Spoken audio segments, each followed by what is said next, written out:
Somewhere above this world sits the man who decides who deserves mercy. In 100 days, he will come down from his tower, drink from my pot, and quietly ask me to name a price. That morning, I was worth less than the mud I woke up in. I had died in my own world, a bankrupt beekeeper with 3 repossessed hives, and the afterlife apparently smelled like wet ash and riverweed. The second thought arrived when I lifted my head.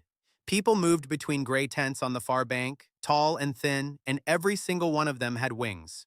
Broken wings, clipped wings, stumps wrapped in dirty cloth. I work with insects, so I know a damaged swarm when I see one. This was a damaged swarm the size of a town. I decided this was definitely not a corporate team-building exercise and crawled behind a willow to think. The willow had one dry branch, and my knee found it immediately. The crack rolled across the water like a shot. 40 pale faces turned my way at the same time, which is a terrible way to get famous. They fished me out of the reeds in about 9 seconds. 2 guards took an arm each and marched me over a rope bridge, and I hung between them like laundry, cataloging the camp out of pure professional habit. Cold fire pits, cracked clay vessels stacked by the water, thin children who did not shout or chase anything, only watched. A settlement with no smoke and no noise has stopped expecting good news. One kid broke the rule. A boy with dandelion hair trotted alongside and poked my ribs with a stick, checking if I was real. I said, "Ow." He nodded like a doctor, confirming a diagnosis, and kept poking. Then I saw the flowers and forgot the stick entirely. Along the bank grew a strip of scrappy white weeds, and every bloom carried a faint gold shimmer, like pollen lit from inside. Nobody else glanced at them. A fat wild bee lifted off one of those blooms, heavy and slow, dusted in that same gold. My eyes tracked her flight line toward a dead log upstream before I even realized I was doing it. Old habits survive death just fine. The guards yanked me left, through a wall of staring people, toward a fire circle where somebody large was already rising to his feet. The crowd folded in behind us, and the dandelion kid claimed a front row spot. The chief stood a head and a half over me, built like a dock worker, with wings burned down to blackened frames. One eye was gray, the other clouded. He studied me the way you study a rat in your pantry. He spoke, and the crowd laughed on cue. I did not know the language yet, so all I caught was the tone. Much later, somebody translated the line for me. The worst thing the river has brought us all season. My body, trained by 12 years of farmers markets, then did something suicidal. It smiled, stepped forward, and offered a handshake. 6 spears came level with my throat before my hand finished rising. The chief slapped my arm down and gripped my jaw, turning my head side to side like a horse trader checking teeth. I would learn his name, Skarn, only when it was already attached to my death sentence. He announced something short, and this time the laughter came out thinner, more dutiful. One word kept repeating, and the crowd chewed on it, tasting it. That one I also learned later.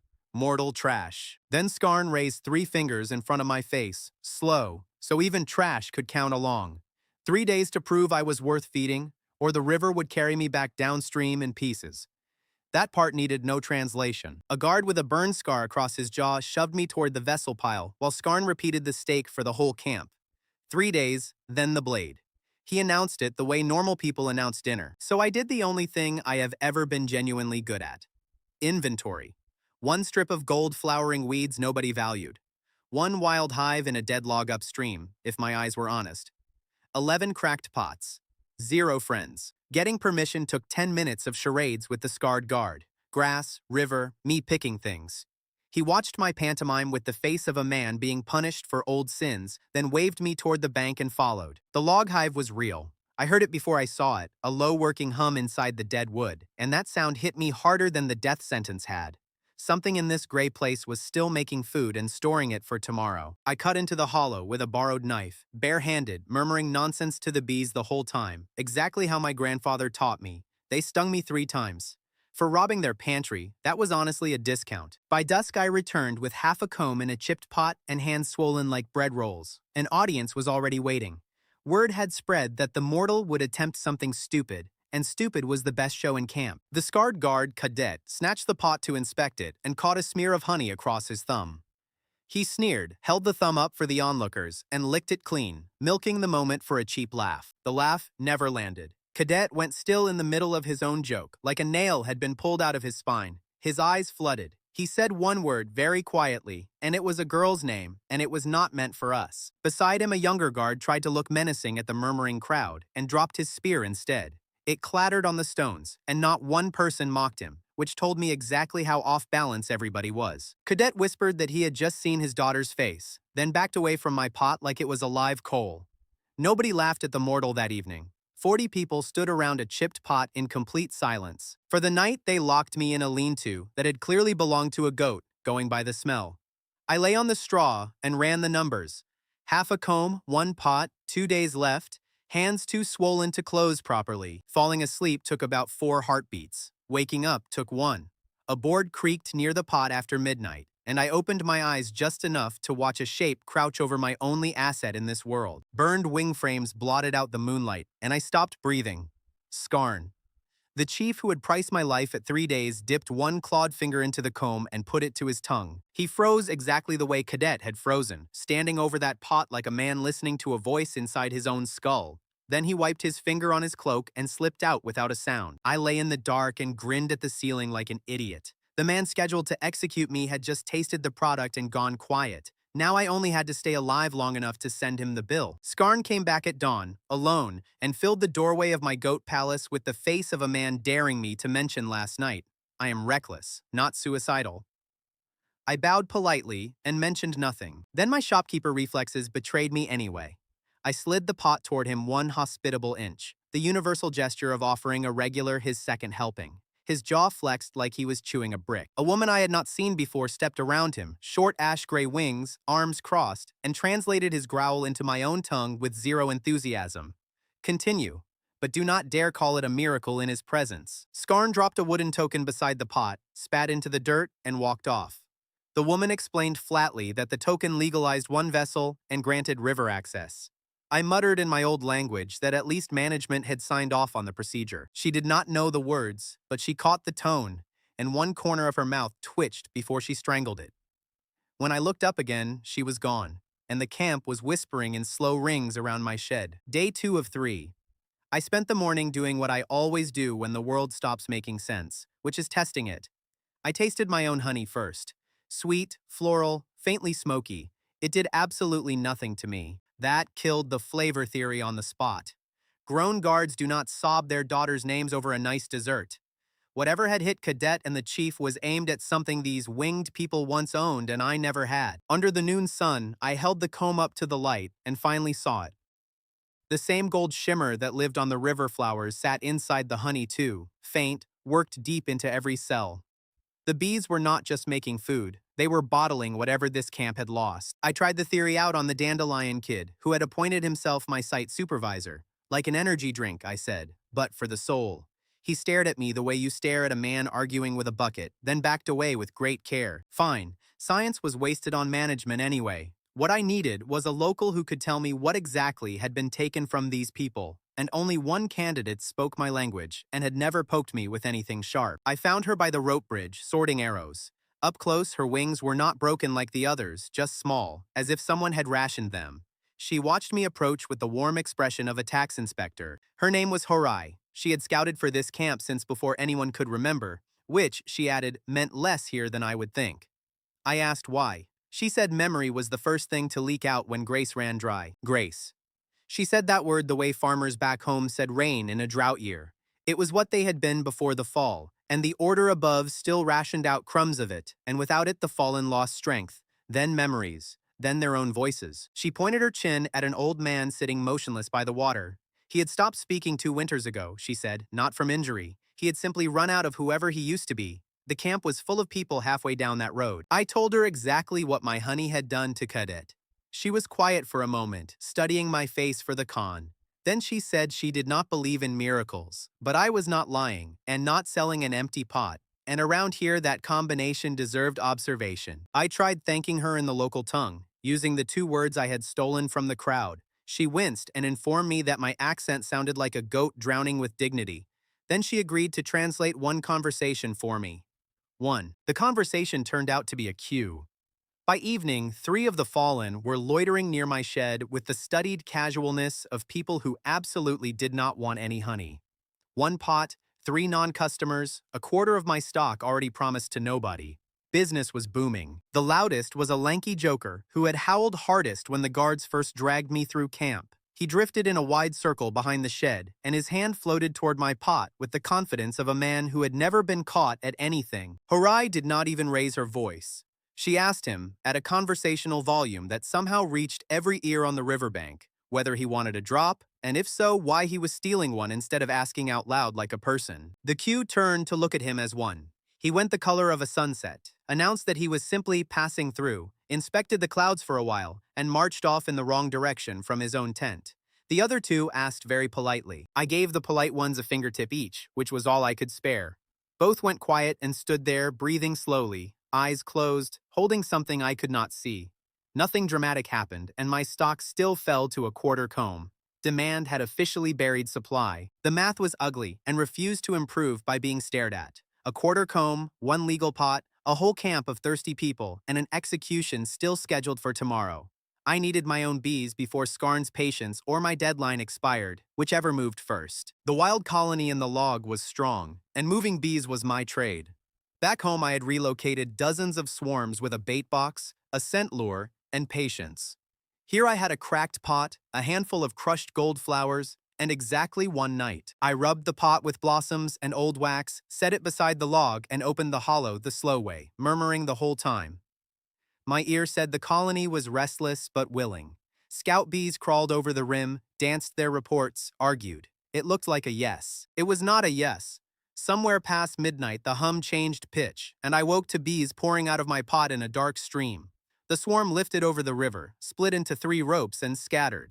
On the way out, they even robbed the comb stores clean. I sat in the wet grass at 3 in the morning, surrounded by very empty clay, and did the honest accounting. They had not rejected the flowers or the pot. They had rejected me. My hands smelled like a stranger, and bees do not work for strangers. So that was the rule this world nailed over my door that night. The beekeeper's ear still worked perfectly, but trust did not transfer across an afterlife. These bees would need time to learn me, and the calendar said I had until sunrise. One bee had stayed. A single fat worker sat on the rim of my pot, cleaning her antennae, completely unbothered by the desertion of her entire company. I held a morning meeting for the two of us and explained that she was now my whole workforce and should not let me down. She groomed her front legs and looked at me with the blank loyalty of an employee who had simply missed the memo about quitting. I chose to record that as a verbal agreement. Headcount, 1. Payroll, a smear of honey. Morale, surprisingly high. Dawn crawled up the river, gray and thin, on the 3rd day of my 3. My entire empire now fit in one sentence. A quarter comb, a legal token, a borrowed translator, one loyal bee, and a chief who pretended he had never tasted anything in his life. Then the wind shifted, and I heard the camp properly. Low voices were arguing between the tents, and they were not arguing about breakfast. The word for mortal kept surfacing out of the murmur, and the tone wrapped around it had teeth. A tall figure stood apart from the argument. Old and straight-backed, arms folded, watching my shed the way people watch a crack in a dam. He said nothing at all, and his silence worried me more than every voice behind him.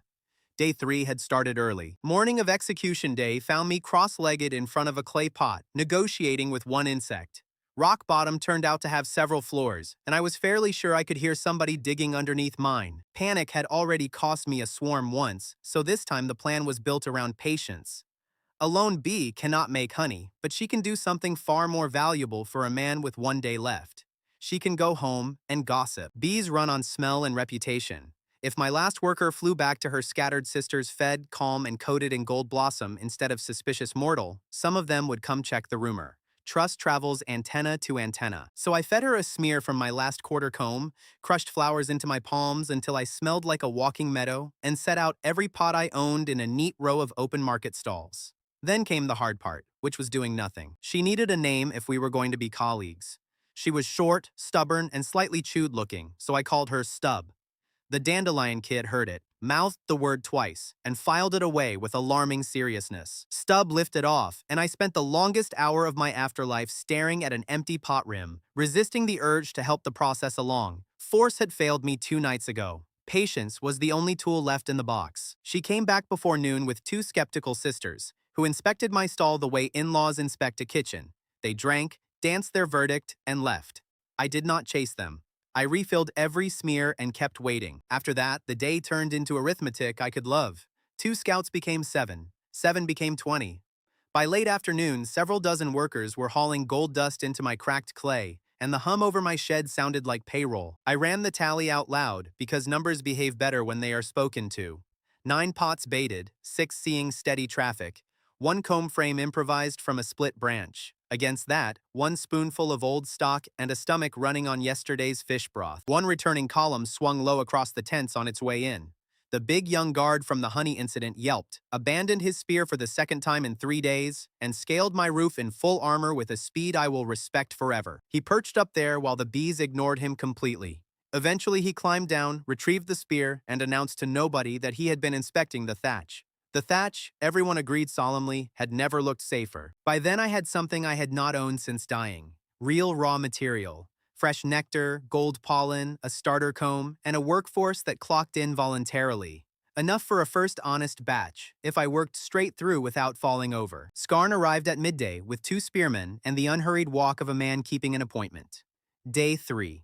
The entire camp did the arithmetic at the same moment I did, and 40 people abruptly found errands near my shed. He stood over the working pot for a long time. Bees landed, unloaded, lifted off, indifferent to rank. Cadet planted himself in the front row with his arms crossed, and I noticed the executioner had not actually brought an axe. The pause stretched until I started timing it out of professional spite.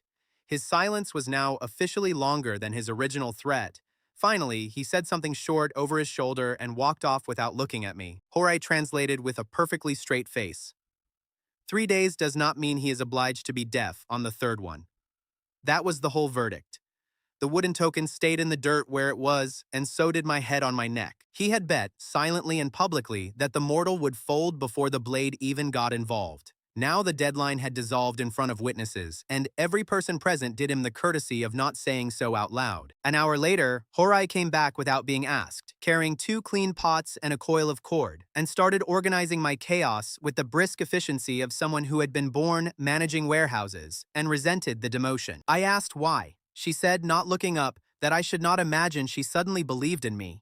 Watching me ruin everything alone was boring, and boredom was the one resource this camp had never once run short of. For a bored person, she paid remarkable attention. She memorized my straining cloth, my settling pots, my habit of skimming by candle count, all of it. With the eyes of a scout mapping terrain she planned to hold, I pretended not to notice. Partnerships start somewhere. We finished at sunset.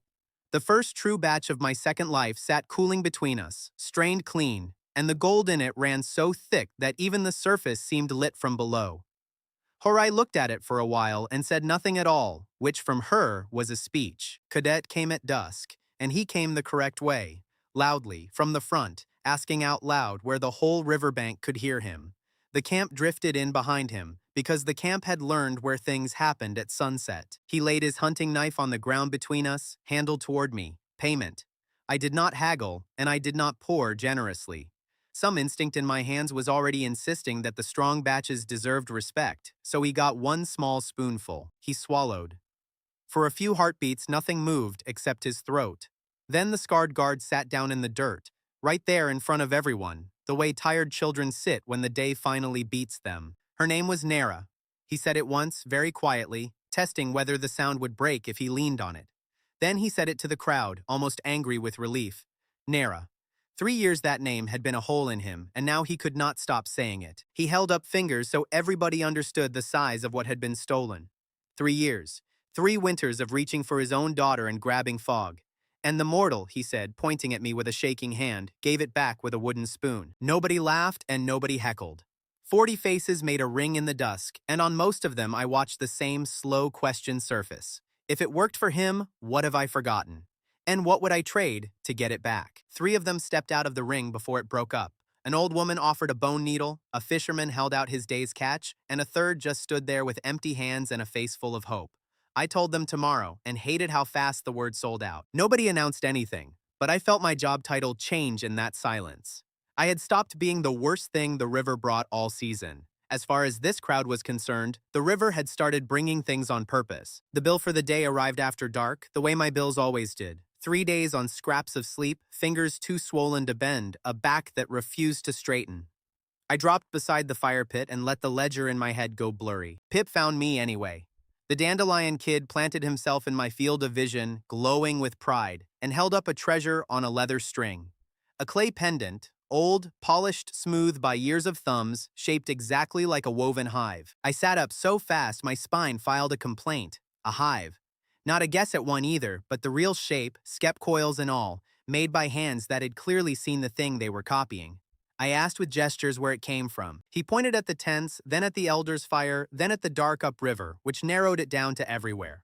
Somebody in this camp had known bees long before I fell out of the sky, and for some reason, nobody here kept a single hive anymore. The morning after Cadet got his daughter's name back, the queue outside my shed had grown from 3 people to 11, and Horai stood at the head of it, wearing the expression of a woman holding an overdue invoice. She skipped good morning entirely. If she kept translating for free, she said, the camp would eventually decide she was trash too, and she had spent years making sure nobody dared think that word near her. So, a share. I dug through my vocabulary for something diplomatic like junior partner and found nothing softer than co-owner. So I said, co-owner. Her eyebrows rose exactly 1 satisfied millimeter, which I was learning to read as wild celebration. We settled terms like adults. She took a third of everything, veto power over deals with other camps, and the right to call me an idiot in 2 languages. I got her tongue, her maps, and her political sense. Honestly, I overpaid her side of the ledger by underpaying it. Out of incurable habit, I offered a handshake. She examined my palm as if it might contain a second, worse handshake hiding inside the first, then showed me the local way instead. We broke a cracked pot between us and each kept a shard. Strangely enough, that felt more binding than any contract I had ever signed while alive. The division of labor drew itself overnight. I ran bees, blossoms, straining, and dosage. Horai ran people, prices, and the invisible map of which Elder hated which rumor. Within 2 days, the operation stopped looking like an accident. I wove hive baskets from river willow and grass rope, sealed them with clay, and settled a colony into each with the patience Stubb had taught me. Count at week's end. 3 working hives, 2 dozen pots, 1 batch maturing in the shade like money earning interest. The dandelion kid appointed himself head of labeling. That was how I finally learned his name, because he scratched it into the side of hive number 3 in proud crooked letters and declared the residents his employees. Pip. We negotiated his wage down to a grand title, junior assistant beekeeper, and by sundown he was back demanding a promotion. I explained that promotions required a season of loyal service. He countered with an offer of right now. Stubbs' colony got hive number 1 and the best blossom run on the bank. I refused to admit favoritism out loud, but the entire camp had watched me hold meetings with one insect and reputations stick. Cadet started standing near the hives when his watch ended, arms crossed, officially just resting his feet. Unofficially, my apiary had acquired its first volunteer guard, and everybody in camp knew why he cared where the honey slept. The rumor traveled the way rumors travel in a world without letters, on fishing boats and traders' tongues. Before long, strangers from downriver were pausing on the far bank to stare at our smoke and count our pots from a respectful distance. Payment inside camp had gone medieval in the best way. The bone needle sat in my kit, the fishermen kept us in trout, and a roofer had quietly rethatched my shed overnight. Not a coin in sight, and the books still balanced better than my old bank account ever had. Veta arrived at midday, wading the ford with her boots tied around her neck, a ledger under one arm, and the confidence of an entire armada. She introduced herself as a dealer in restricted commodities and bowed like we were the lucky ones. She announced that she knew the grace market better than the order knew its own laws. She delivered this line while standing knee-deep in the ford's one deceptive pothole, sinking slowly, and refused to acknowledge it. I liked her at once, the way you like a warning sign. Horai's face said absolutely not, but Veta carried what we lacked, real knowledge of who bought Grace off the books, at what prices, and which roads the order watched on which days. That knowledge walked and talked and haggled. It just came bundled with the rest of her. The test arrived the next morning in the shape of our first outside client, a broad-shouldered fallen from a camp 2 days downriver. His chief had sent him with a purse and instructions. He wanted 1 pot for a woman who no longer remembered her sons. A serious buyer, a simple deal, and room to be generous. Naturally, Veta claimed the negotiation before anyone could inhale. She had the ledger open before the man finished his greeting, which should have been my first clue. She opened at 10 iron ingots per pot and called it a reasonable price. Take it or leave it. The fair number in my head was 2. The buyer looked at her, looked at the pot, quietly tied his purse shut, and turned for the bridge without spending a single word on us. For several seconds, Veta explained to his departing back that he had simply failed to grasp the value of the product. The back kept departing. Behind me, Horai exhaled through her nose, which in her language was a full declaration of war. She caught him at the bridge post. I could not hear a word from where I stood, but the performance was surgical. She pointed at the pot, at the river, at the sky over his distant camp, And somewhere around the third gesture, the man was already walking back beside her. The final price was 1 ingot plus a standing monthly order, half of fair value, and below cost once you price my sleepless hands into it. Harai called the difference tuition. The market had to learn we existed before it could learn to pay us properly. Our first pot of honey left the camp an hour later, wrapped in grass rope and carried like a newborn. Half the riverbank watched it cross the bridge, and I watched the same thought land on every face at once. What we made was now worth crossing rivers for. Veda observed the entire rescue with scholarly detachment, then informed us she had been about to propose those exact terms herself. Horai silently handed her the ledger and made her record the loss on her own first page. As punishments go, it was elegant. Still, that evening the vote to drown her died fast. I pointed out that our new economist knew every checkpoint the order ran on the South Road and the bribe rates at each one. Harai grumbled that useful and insufferable were apparently the same word in merchant dialect. We sat by the hives while the light went down, counting the day out loud. 3 hives, 1 ingot, 1 standing monthly order, 1 comedian on the payroll, 11 locals in the morning queue. Horai turned the ingot over in her fingers and said, quieter than usual, that it was the first thing she had owned a share of since her wings. I let that sentence sit. Some of them do not want company. Then her whole body changed. Mid-sentence, mid-breath. She went from partner to scout, eyes fixed on the ridge across the river. I followed her stare and saw him. A figure in a gray traveling cloak, standing where the trees broke, doing nothing at all. Too clean for a fisherman, too still for a bandit. He was not hiding and not approaching, just watching our smoke with the patience of furniture. I asked if it might be another buyer. Harai said the order does not buy, the order counts. We watched him watch us until the sun touched the hills. Then, the gray cloak folded back into the tree line and was gone, and the ridge stood empty, as if patience had never been invented there. Cadet doubled the night watch on his own authority. Pip was forbidden from crossing the bridge, a law he began plotting against immediately. Only Veda looked thoughtful instead of worried, and that worried me on a separate page. Nobody said much afterward. I looked at our 3 hives, at the shard of broken pot riding in my pocket, at the first honest ingot we had earned at a loss. Good news travels on traders' tongues. Bad news, it turns out, files a report. The gray cloak on the ridge did more damage inside our camp than outside it. By morning, every tent knew the order had looked at us. By noon, the tall elder who watched my shed like a crack in a dam finally stopped being silent. His name was Vorn, and he did not need to call an assembly. He simply climbed onto the elder's log at the center of camp and stood there, straight as a mast, until the whole riverbank arranged itself around him out of pure gravity. Horai translated at my shoulder, low and flat. We stayed silent for centuries, and silence kept us alive. The mortal will lead heaven's punishment straight to our fires, and when it comes, it will not ask who bought honey and who only watched. He was good. He never raised his voice, and never once pointed at me, which was worse than shouting. He talked about camps he had outlived, about counting graves the last time somebody got themselves noticed. Old Fear is the most persuasive speaker in any world. He asked the crowd a question that needed no translation, because 40 heads turned toward the ridge at the same time. The scout had stood right there. Everyone had seen him counting. In Vorn's mouth, our first customer in that gray cloak became one single story. The morning queue by my shed quietly lost 4 people before he even finished. They did not argue and did not apologize. They just remembered urgent business elsewhere, the way people do when a building starts smelling of smoke. Then, somebody's armor creaked. The big young guard, the one who had once inspected my thatch at record speed, stepped out of the line of watchmen and into the open middle, and his voice shook only for the first sentence. He said he had a daughter once.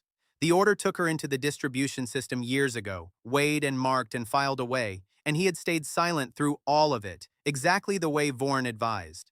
Silence had not saved her. Silence had not saved anyone he could name. He said one more thing, quieter. He had carried her face for years, like a coal in his chest, and lately, even the face was going out. Then he pointed at my pots and said that in this camp, for the first time, forgetting had stopped being a sentence. The camp learned his name that day the same way I did. Groom. Veterans he had drunk with for decades turned their backs while he spoke, one after another, slow and deliberate so he would see it. He watched them do it and finished every word anyway. Vorn opened his mouth and found nothing stored in it. A man who had rehearsed every argument against the mortal had prepared no answer against a father. For one visible moment, the elder stood off balance, and I filed the recipe away. Grief beats doctrine. Nobody won that morning. The crowd drained away in two directions instead of one. And by the next day, our camp had sorted itself as neatly as grain through a sieve. That same evening, somebody left Groom's old drinking horn outside his tent, turned upside down. Horai explained the custom. His seat at the veterans' fire was no longer his. Groom set the horn on my fence post and remarked that the beer had been getting worse for years anyway. 7 households now traded with us openly, up from 3. Cadet drilled his volunteer watch right beside the hives, daring anyone to comment, and roughly a third of the camp moved their cooking fires to the north end and stopped meeting anybody's eyes across the gap. The North Enders were not enemies. They still shared the well, still returned borrowed tools, still nodded at funerals. They only wanted distance between their children and whatever the Order had seen from that ridge. Honestly, I could not fully blame them. Pip spent the entire day shuttling between both ends, deeply confused about which side owned him. Around sunset, he solved the problem with the ruthless wisdom of a child. He dragged a log to the exact middle of the camp and sat on it, sovereign and neutral. It would have been funny if the air had not gone so heavy. Cooking smells stopped crossing the invisible line. Songs stopped at the border.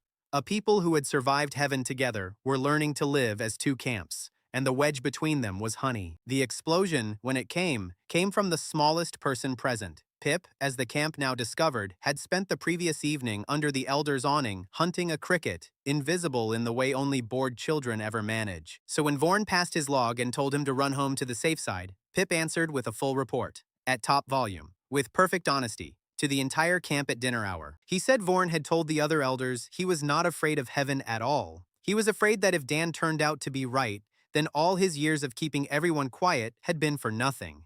Pip recited it word for word, then looked around proudly and waited for praise. The silence afterward had layers. The north end looked at Vorn. Our end looked at Vorn. Vorn looked at a fixed point in the air, roughly where his authority had been standing a moment earlier. Pip, receiving no applause, asked loudly whether he had said it wrong. Somewhere in the crowd a single snort escaped, and that one snort did more damage to the elder than the whole morning of debate had done to me. Vorn turned first and walked away first. I watched his straight back go and felt the wind curdle in my hands. A man humiliated by a child does not surrender. He keeps the receipt. By evening, the withdrawal turned formal. 11 households announced at the well, family by polite family, that they would take no honey, accept no trade, and touch nothing our coin had touched. It sounded less like anger than like people boarding up windows ahead of a storm they truly believed was coming. Belief of that kind does not argue with you. It packs. The old woman who had paid me with a bone needle came to return a jar and could not quite make her hands give it back. She stood between her sons and my shed for a long moment, then set it down on a stone halfway, which broke my heart with mathematical precision. Veta ran the numbers out loud and arrived at a loss of exactly 0 ingots, since none of the levers had ever been customers. Horai told her some prices do not fit in ledgers. Veta wrote that down too, which I decided to find promising. Vorn packed in the open where everyone could watch, taking half a day over what needed an hour. Every folded blanket was a speech. Every tied bundle asked the camp, silently, whether it truly meant to choose a stray mortal over its own eldest voice. They left at first light. 19 souls filed over the bridge behind Vorn's straight back, elders and families, and one boy who kept turning around until his mother stopped letting him. Skarn stood at the gate and let them go. Whatever the sight cost him never reached his face, but his knuckles went white around the spear shaft, and he did not move from that spot until the last of them was past the ridge where the gray cloak had stood. Pip waved from his neutral log until there was nobody left to wave at. Cadet put a hand on the kid's shoulder and left it there, and I stood by my 3 hives, running the only sum that mattered now. The Order had seen us and gone to report. Vorn had taken a fifth of our people into the wilderness out of fear of what that report would bring. Whatever came up that river next would find us richer, louder, and smaller than we had ever been. 3 quiet days after Vorn's people vanished over the ridge, the camp got its evenings back. Fires burned, fish grilled, and the queue at my shed grew a tale of new faces. Quiet, it turns out, is just the sound a fuse makes. The Joker lit it at the evening fire when the whole camp was gathered in one place, which told me he had planned this. He climbed on a crate, spread his arms, and asked for everyone's attention in the voice of a man doing them all a favor. I knew him well by then. The lanky one who had howled loudest at my capture, who had tried to steal a taste and gotten skinned by Horai's tongue for it. Twice burned, he had spent weeks collecting his grudge into something he could stand on. Horai translated at my ear, and her voice went flatter with every line. Even Vorn, the eldest among us, saw the truth and walked away from it. And the rest of you still drink from the hands of mortal trash and call it medicine. He worked the crowd the way Vorn never had, loud where the elder had been quiet, mocking where the elder had been mournful. He asked how many pots it would take before heaven noticed. He asked who would carry the children out when the fires came. He had backup too. A knot of men near the woodpile nodded on cue, relatives of the families who had walked out with Vorn. The split had left sympathizers behind, the way a flood leaves puddles, and tonight, every puddle was reflecting the Joker. And it was working. I watched a woman who had bought from me that same morning pull her shawl tighter and glance at the empty north end. Fear does not need to win an argument. It only needs the room to remember it exists. People shifted. Doubt is a draft in a crowded room, and everyone feels it at ankle height. From the corner of my eye, I saw Skarn on the far side of the fire, arms folded, letting the whole thing burn to see what it burned toward. Then the Joker made his mistake, the way loud men usually do, by one sentence too many. He pulled himself tall and put a stake on the table for the entire camp to witness. If even one of you standing here, he said, will look me in the eye and tell me this honey is no trick, I will eat my own words. Every one of them. In front of everybody. The fire popped twice in the silence that followed. I remember thinking, with the detached part of my brain that never shuts up, that he had chosen a remarkably unappetizing threat to aim at himself. Words have terrible seasoning. A public stake changes the physics of a crowd. Until that moment, everyone could nod along without owning anything. Now the camp had been handed a bet, and bets demand a winner. I sold at markets for 12 years. I know a closing window when I hear one. Every head turned to me. That was the expected script. The merchant defends the merchandise, the crowd enjoys the show, and nothing anybody says under a wager's pressure gets believed by anyone. I had watched that play in two worlds, and it flops in both. So I stood up, said it was not my story to tell, and sat back down. Harai translated the sentence in 6 words, and I watched confusion ripple outward from the fire like a dropped stone. The Joker laughed, too fast and a shade too loud, and started to say something about mortals hiding behind silence. He got half of it out. Then he stopped because of the sound behind him. The sound was a bench, scraping. Cadet rose the way heavy doors open. Slowly, with a complaint from every hinge, and with absolutely no chance of going back the other way. The scar on his jaw caught the firelight. The camp went so still, I could hear the river working. He was not a speaker. Everybody present knew that. For years, he had been the guard who stood post and said nothing. One of the gray, quiet ones people stopped seeing. Which is exactly why every eye in the camp now hung on his mouth. The Joker tried to head him off with a jab about guards drooling over sweets. It died alone in the air. Nobody so much as smiled. And the silence that refused him was the crowd picking a side before a single argument had been made. His first words came out rusty. Then his voice found its footing, and it landed hard, and the whole riverbank heard a man everyone had written off speak in complete, deliberate sentences. 3 years, he said, holding up his fingers the way he had at my shed. 3 years he could not remember his own daughter's face. He had prayed to a heaven that files its prayers, and drunk what passes for courage here, and nothing had reached her. He told the camp what forgetting had actually been like, since so many of them were politely pretending not to know, standing post at night and failing to finish her lullaby, carving her a comb for a name day and freezing mid-cut, unable to recall whose name he was carving. Now he saw her clearly, morning and night, the way she looked the day the order weighed her worth in a ledger. Her name was Nera, and he could say it out loud without the ground opening, and he intended to say it every single day he had left. Then he crossed the circle and stood in front of the Joker, close enough that no translation was needed anywhere on the riverbank, and invited him gently to call it a trick one more time. Because if it was a trick, Cadet said, the Joker would need to explain the trick to the others. And he gestured behind himself without looking, because he already knew what was there. They stood up one by one around the fire. The fisherman's wife, who had started humming her mother's songs again. The old netmaker who had recalled his brother's burial words after a single fingertip of comb. 9 of them were standing by the time I stopped counting, and more kept rising. Quiet people, each holding some piece of themselves they had gotten back, each now standing in public to say the piece was real. The Joker looked from face to face for an exit. Faces are a bad place to look for exits. His mouth opened, worked once, and produced nothing, and the longer it produced nothing, the louder that nothing became. When he finally spoke, the swagger had drained out through his boots. He would not eat his words, he said, studying the dirt beside his own feet. but he would not be saying them anymore either. Somebody in the dark behind the woodpile snorted.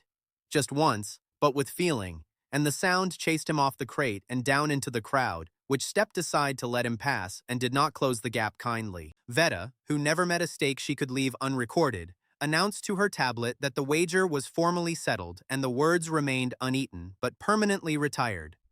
Even his own backers by the woodpile developed sudden interests elsewhere. I looked across the fire at exactly the wrong moment and caught Scarn watching me.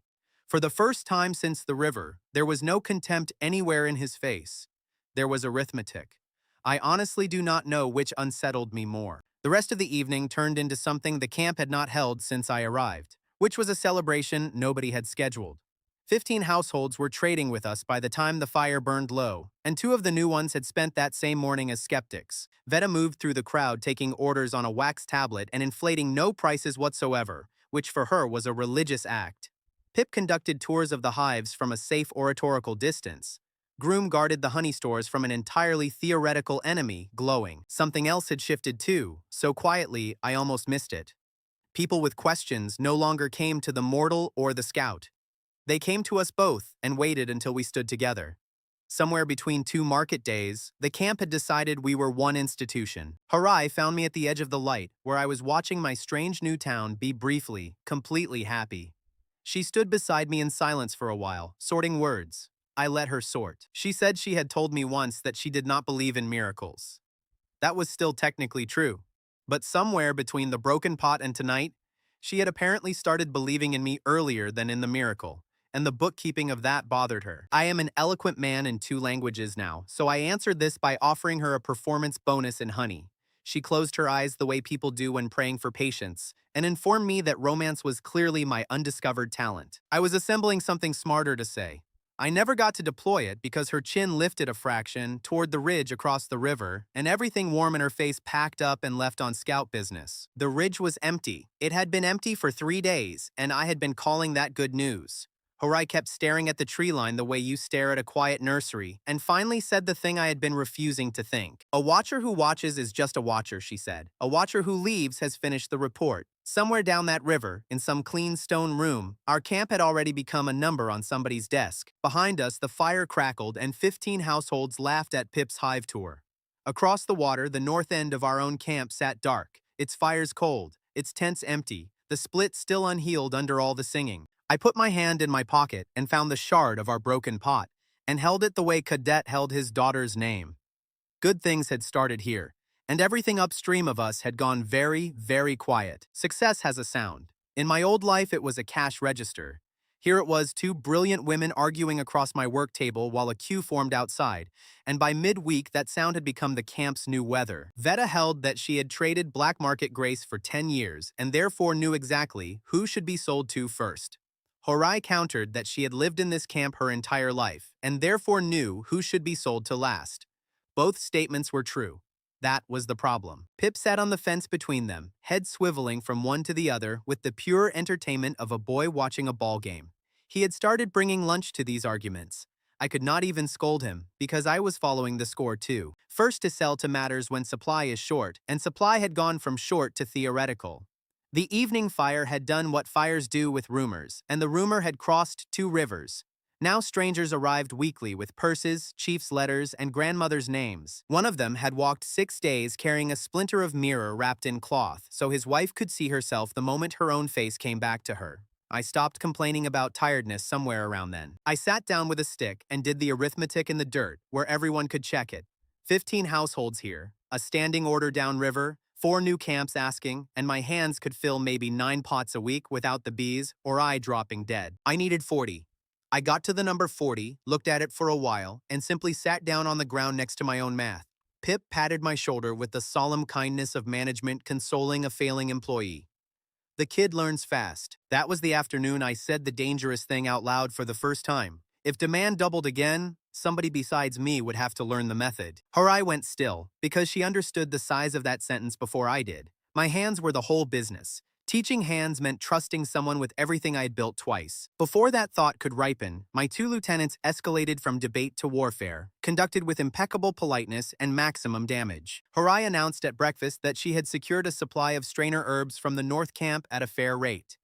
Veta, studying her nails, replied that she had already canceled that arrangement the previous evening, having located a cheaper supplier with her own contacts. Neither of them looked at the other. Both of them turned to me at the same instant with the same expression, which said, clear as carved letters, tell her, I have faced down a death sentence in this world. I have never been more frightened than at that moment. The cheaper supplier, it emerged, was a smuggler Horai had personally banned from camp 2 seasons ago. The fair rate herbs, Veta pointed out, traveled a road the order told. Each sabotage revealed a real gap in the other's knowledge, which somehow made both of them angrier. I refused the judge's chair. I told them the apiary had exactly one policy on internal wars, which was that the combatants ended them personally, together, before the next batch needed straining, because the bees did not care whose contact was cheaper. Then I walked out to the hives and let the 2 most competent people I knew sit in one shed with a shared problem. It was either wisdom or cowardice. In management, the difference has never been settled. Through the willow wall, I heard the argument grind on, circle, stall, and then hit something. Horai's voice dropped its edge and said almost absently that if we could not produce more honey, then perhaps we should produce longer honey. Silence from the shed. My own feet stopped on their own. She talked her way through it while Veta for once said nothing. Batches laid down to mature, like the pot already mellowing in my shade rack. Sell time itself. Scarcity stops being a weakness and becomes the price tag. I came back in before I could stop myself. The 3 of us built the scheme on the table in an hour. Fresh honey for daily doses, aged honey, richer and rounder, reserved in advance at triple rates. The customers waiting would not be a queue anymore. They would be a ledger of the future, and the future, unlike my hands, could be sold twice a day without ever tiring. Veta recovered her voice at the end, cleared her throat, and informed us that this was precisely what she had been proposing from the beginning. Horai let her have it with the serenity of a woman placing a stone on a grave. The war was over. The alliance was born arguing about its own paternity, which for this team counted as a christening. There was just one crack in that beautiful hour, and I stepped over it with open eyes.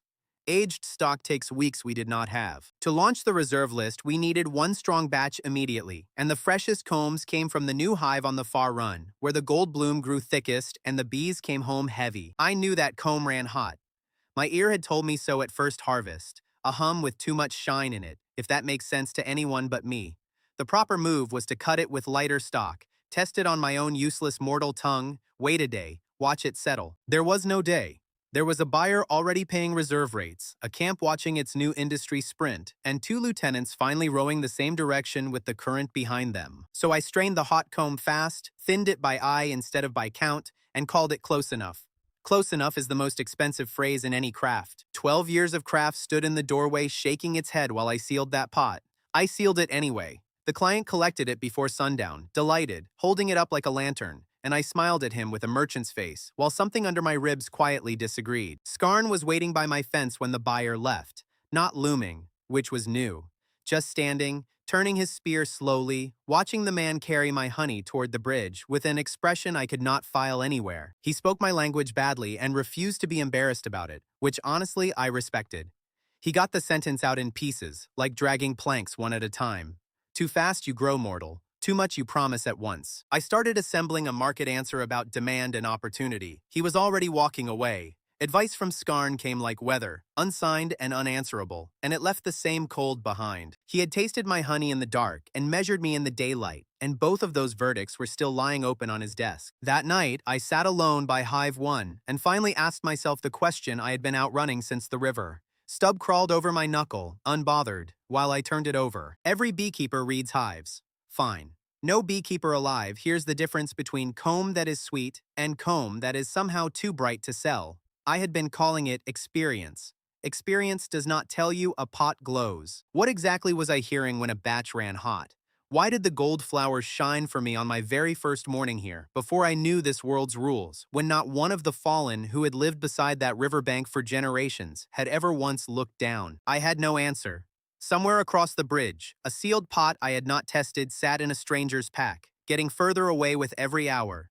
And for the first time since the goat shed, I could not sleep for reasons that had nothing to do with the order. The screaming started an hour before dawn down by the ferry landing, and I was running before I was awake. I already knew what it was. Guilt is faster than a message and heavier than a spear, and mine had been packed since sundown. The buyer's name was Sareth.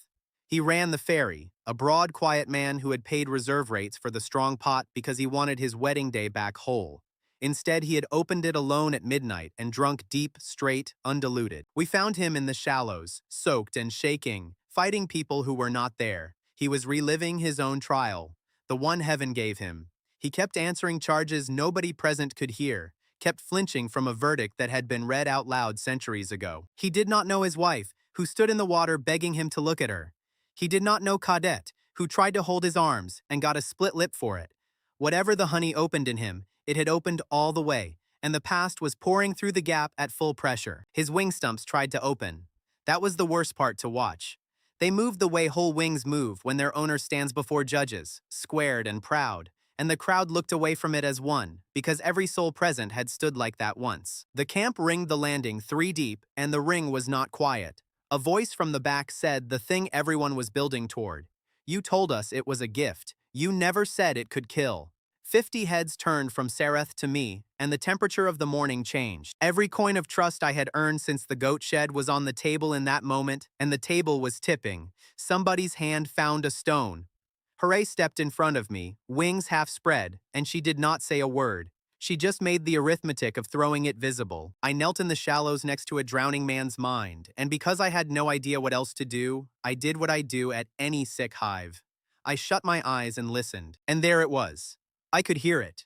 Not with my ears, I finally understood, and not with experience, and not with any sense that has a name in either of my worlds. The strong batch was in him, roaring, too bright, too fast, grace with no banks to hold it, and I could follow its heat the way I had always followed a queen through a blind hive, the gold glow on the flowers that first morning, the hum with too much shine in it, pots that looked lit from inside to me and to nobody else. It had never been craft. My whole life I had been reading the one current this world is made of.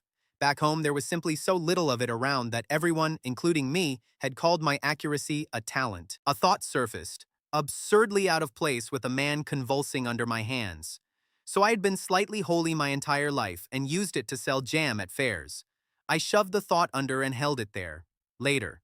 If Sareth got a later, I could have one too. Because the hearing gave me direction. I could feel where the current burned worst, feel it hit the walls of him like floodwater in a narrow channel. You do not fight a flood with a dam across its face. You give it somewhere shallow to spread. I shouted for the lightest honey we had, the thin, early batch, and clean water, and I cut the dose down to almost nothing, a shadow of a taste on a wet cloth, not a counterweight, a hand on the flood's shoulder, spreading it thin. Then I stood up in front of the crowd, soaked to the waist, and gave them the rule while I worked. Loud enough to carry, plain enough to survive retelling. Grace cannot be drunk raw. It has to be thinned for the unprepared, and it has to be aged, exactly the way strong wine is aged, or it knocks flat the very person it was meant to lift. I told them the fault line ran through me, not the honey. I had rushed a hot batch past my own hand's advice to feed our hurry, and Sareth was paying my bill. From this day forward, every pot was measured, every strong batch slept in the shade rack until it settled, and nothing left the apiary undiluted at any price a buyer could name. Sareth's breathing changed while I was still talking. The fight went out of his arms in stages, and his eyes came back from wherever heaven's courtroom sits. He found his wife's face in the crowd and held on to it, and the first thing he whispered was her name. Of all the things the honey had stolen and returned that morning, at least it was the right one. The crowd stayed silent, doing sums, and into that exact silence, with the timing of a man who had been waiting in the wings for his cue, walked the gray cloak from the ridge, no longer at any distance at all. Up close he was neat the way a blade is neat. Pressed robes the color of old ice, a chain of office, a face that had never hurried. He introduced himself as Inquisitor Meldoc of the Order of Grace Distribution, and his voice was the sound of paperwork. He spoke my tongue, which frightened me more than a weapon would have. The Order had been observing this phenomenon for some time, he said, stepping around Sareth like a puddle, and an angel sprawled mindless on the ground confirmed so conveniently every one of their concerns. He never raised his voice, and he never once looked at Sareth as a person, rather than an exhibit. I knew this man, I realized. In my old world, he wore a different collar, and he closed my apiary over one missing stamp on page 9 of a form. He produced a scroll that unrolled to the length of a grave and read from it, "Unsanctioned grace, unlicensed distribution, endangerment of heaven's wards." By the authority vested in his chain, he declared the entire stock of this operation confiscated as a threat to good order. 2 porters materialized behind him with an empty cart. They had brought the cart before knowing what they would find. Remember that detail, I told myself, through the roaring in my ears. They wrote the ending first and came to collect the evidence after. That was when Horai finished wringing out her sleeves and stepped into his path, and I watched a scout choose her ground with a whole camp watching. By camp law, she said, in his language and then in mine, so every witness owned a copy. Everything produced on camp soil belongs to the camp itself until the chief rules otherwise. No confiscation without the chief's mark. She invited him, with lethal courtesy, to produce his signature from Skarn on the spot. Meldok looked at her the way a man looks at a step that was not on the stairs, and for 3 long seconds, the Inquisitor of the Order of Grace Distribution searched for a countermove and located nothing. His scroll, magnificent as it was, had no line for local property law. Meldok turned instead to Skarn, the chief who had stood at the edge of the crowd through all of it with his arms crossed and his face shut against reading. The chief looked at the Inquisitor's extended scroll, let the moment ripen, and then turned his back on it, deliberately, slowly, the way his own veterans had once turned their backs on Groom. The cart left as empty as it came, but Meldok paused at the edge of the landing and actually thanked us, for a most informative visit. He had come for honey. He was leaving with the shape of our seams, and everybody who heard the courtesy understood exactly which of the two would cost us more. The reckoning inside the camp was slower and quieter and worse. Sareth would recover, his wife holding his hand through the shakes, but fear had already crossed the bridge on ferry passengers' tongues, and by the next evening it came back wearing numbers. 2 of the 4 new camps withdrew their orders without a message. The downriver chief sent his purseman to say their standing order would wait and watch. The Joker's old crowd found its voice again too. Quieter now, in doorways. Nobody climbed a crate this time. They just let the word madness make its rounds. And the word worked harder than the man ever had. Even inside our own fences, doors that had opened wide to me for weeks were suddenly just ajar. And the pause before every greeting had grown a heartbeat longer. Cadet stood his watch by the hives that night anyway, split lip and all. When I tried to thank him, he said his memory had come out of these pots too, and nobody would be carving any eye into that. Veta sat at the table long after dark, tallying what the panic had cost, and for the first time since she waded out of that pothole, she did it without a single flourish. Lost orders, she said flatly. Lost deposits. Lost the thing that has no column in any ledger. She left the book open at the empty page, and nobody reached across to close it. Meldok saved his real answer for the gate. In the morning we found it, cut deep into the timber where every arrival would have to pass beneath it. The seal of the Order of Grace Distribution, a set of scales inside a closed eye. The carved lines glowed a dull, patient gray that did not care in the slightest about daylight. Horai touched the mark once and took her hand back. It means observed, she said. It means everything after this is being written down somewhere above us. I stood under the closed eye with my swollen hands and my first broken man behind me, and I made the eye a quiet promise about what it was going to watch me build next. We pieced together Vorn's part of the story much later, from a boy in his group who saw it happen.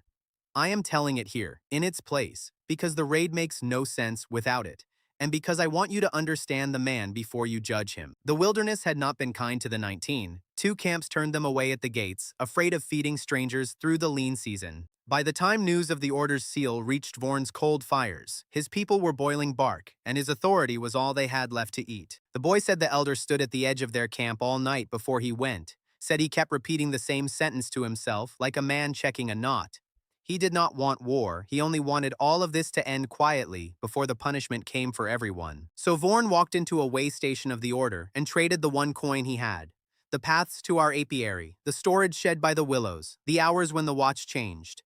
Everything an old elder remembers about a camp he helped run for a lifetime. The boy swore Vorn asked for only 1 payment, food for his people through the winter, and a written promise that the camp by the river would be spared the worst. Meldok signed it, of course. Signatures are free where he comes from. Meldok did not use soldiers. Soldiers leave the order's fingerprints. Instead, 4 nights after the seal went up, men with soot on their faces and clubs in their belts came over the south fence, calling themselves traitors, removing a competitor. They came exactly where the watch was thinnest and exactly when it turned. Cadet met them first and put 1 man in the river before the numbers told. Groom's horn of alarm split the night, but the raiders were already through the yard, and there were more of them than we had ever planned drills for. They were not there to steal. That was the part that woke me all the way. Thieves take pots. These men swung clubs at the hives themselves, at the racks, at the shade shelf where the aged stock slept, breaking the future instead of robbing the present. And then Pip saved us, in the way only Pip could have. He had bolted for the yard when the shouting started, determined to hide his employees from the invaders, and in the dark, he hooked his foot on the guy rope and brought the whole hive row down at once. 60,000 bees came up off that ground with one opinion.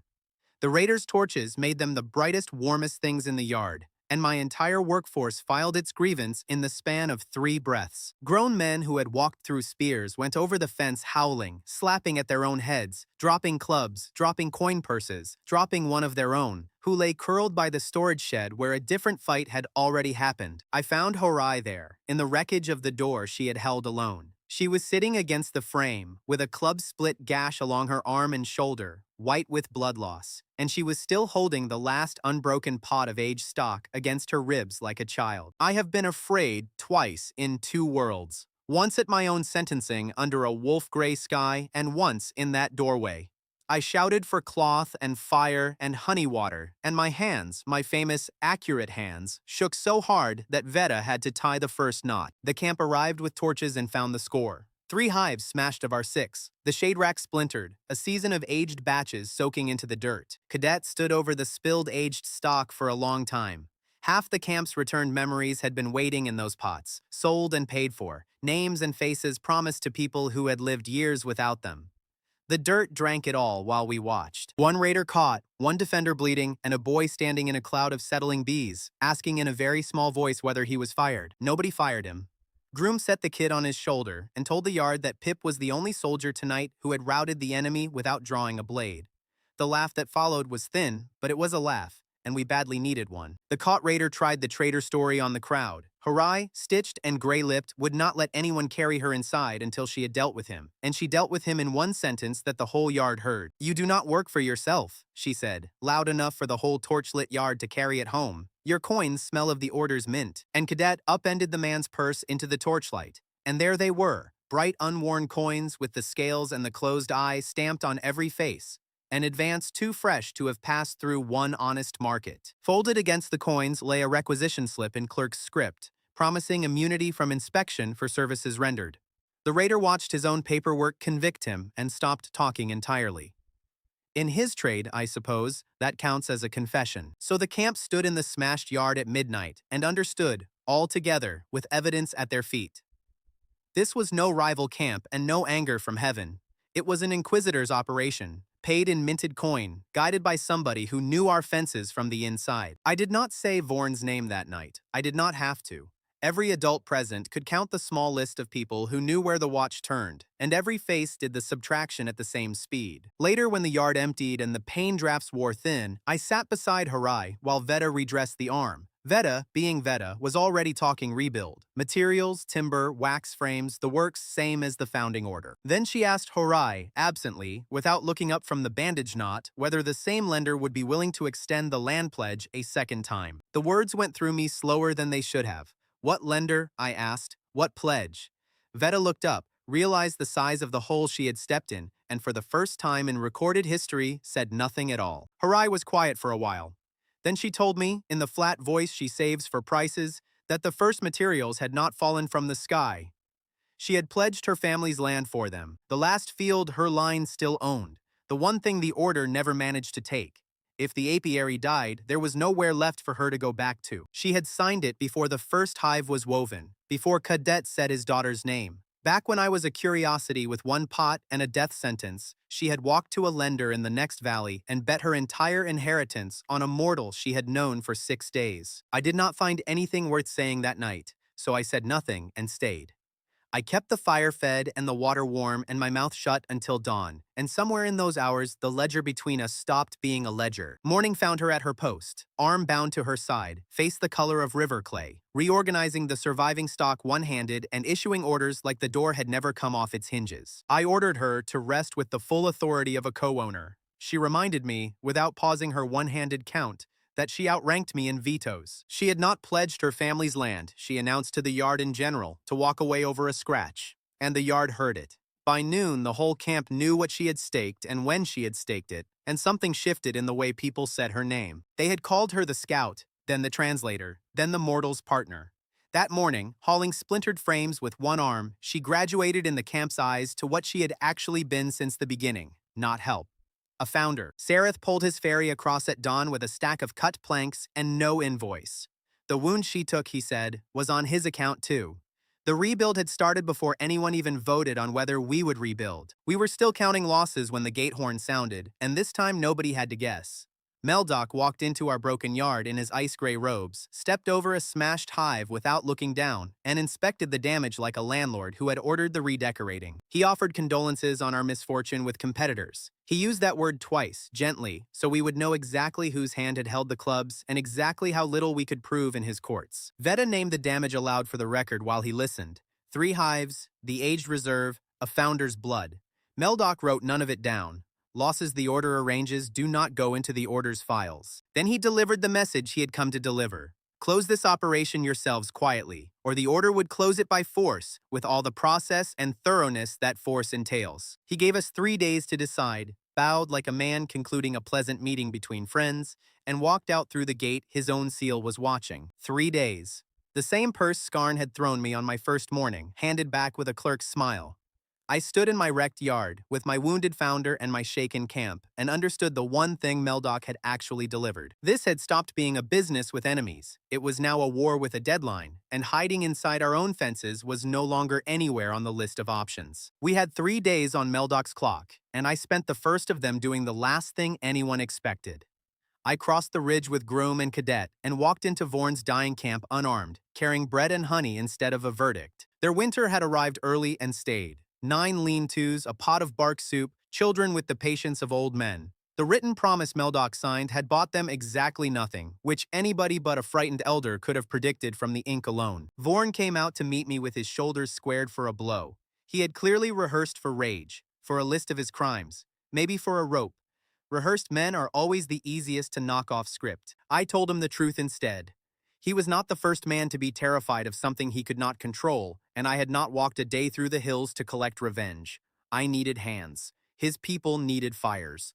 The math suggested itself. He stood there for a long moment, a tall, straight-backed man with no answer in his mouth for the second time in our acquaintance. Behind him, his people were already looking past his shoulder at the bread. It was Veta who had written the deal I carried, and she had called every clause before we left. He will not take charity, she had announced, and he will not take wages. He will agree only if he is allowed to rebuild what he broke with his own hands. Pride, not profit. Offer the man work, she said, not mercy, and he will follow the work home. Horai had stared at her across the table for a long breath, then said slowly, like the words were being extracted with pliers, that Veta was right, and that she could not believe she was saying it out loud. Veta had the decency to savor the moment quietly. So the offer was work. No feast of reconciliation, no oath at the well, no public groveling.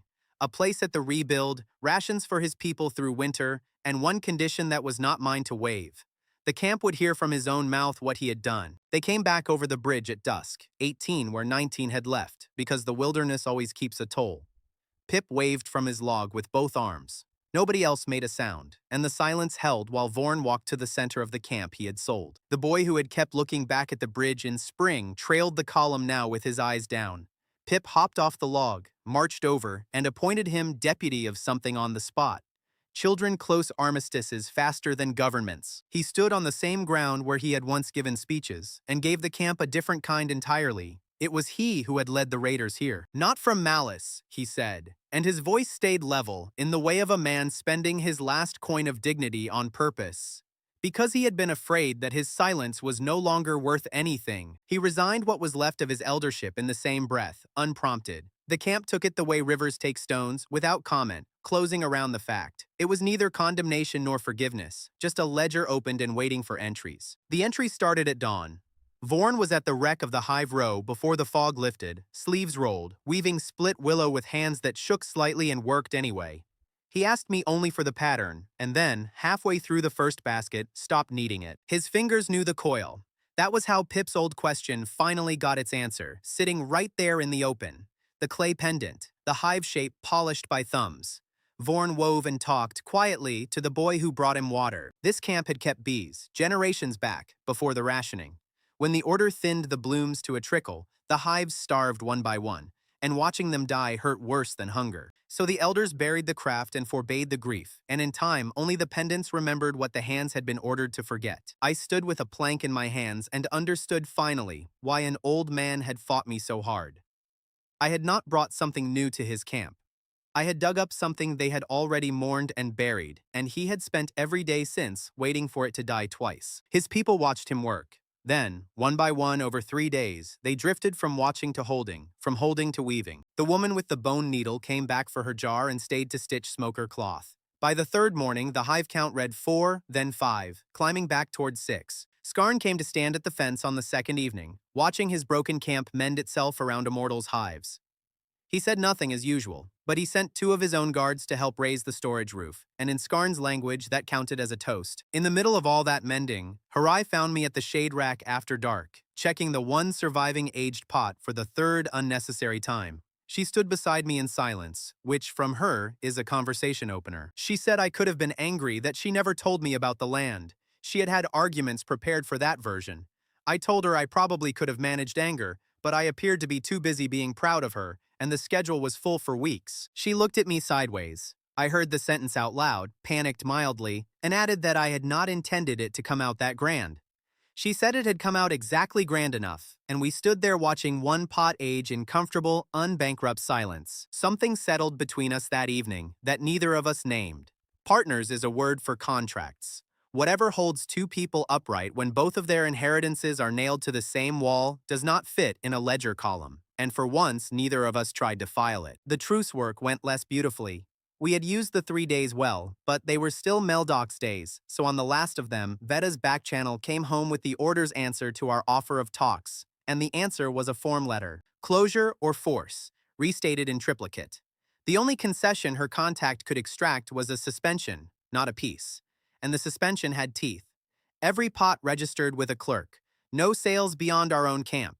Inspection on demand, any hour, any gate. I accepted it in front of everyone, out loud, so the order's informers would carry it back quickly and correctly. It cost exactly what it looked like it cost. Our trade shrank to 1 riverbank by my own signature, and I signed knowing Meldoc would read it as kneeling. Veda called the terms robbery in 4 dialects and copied them into the ledger in her smallest, angriest letters.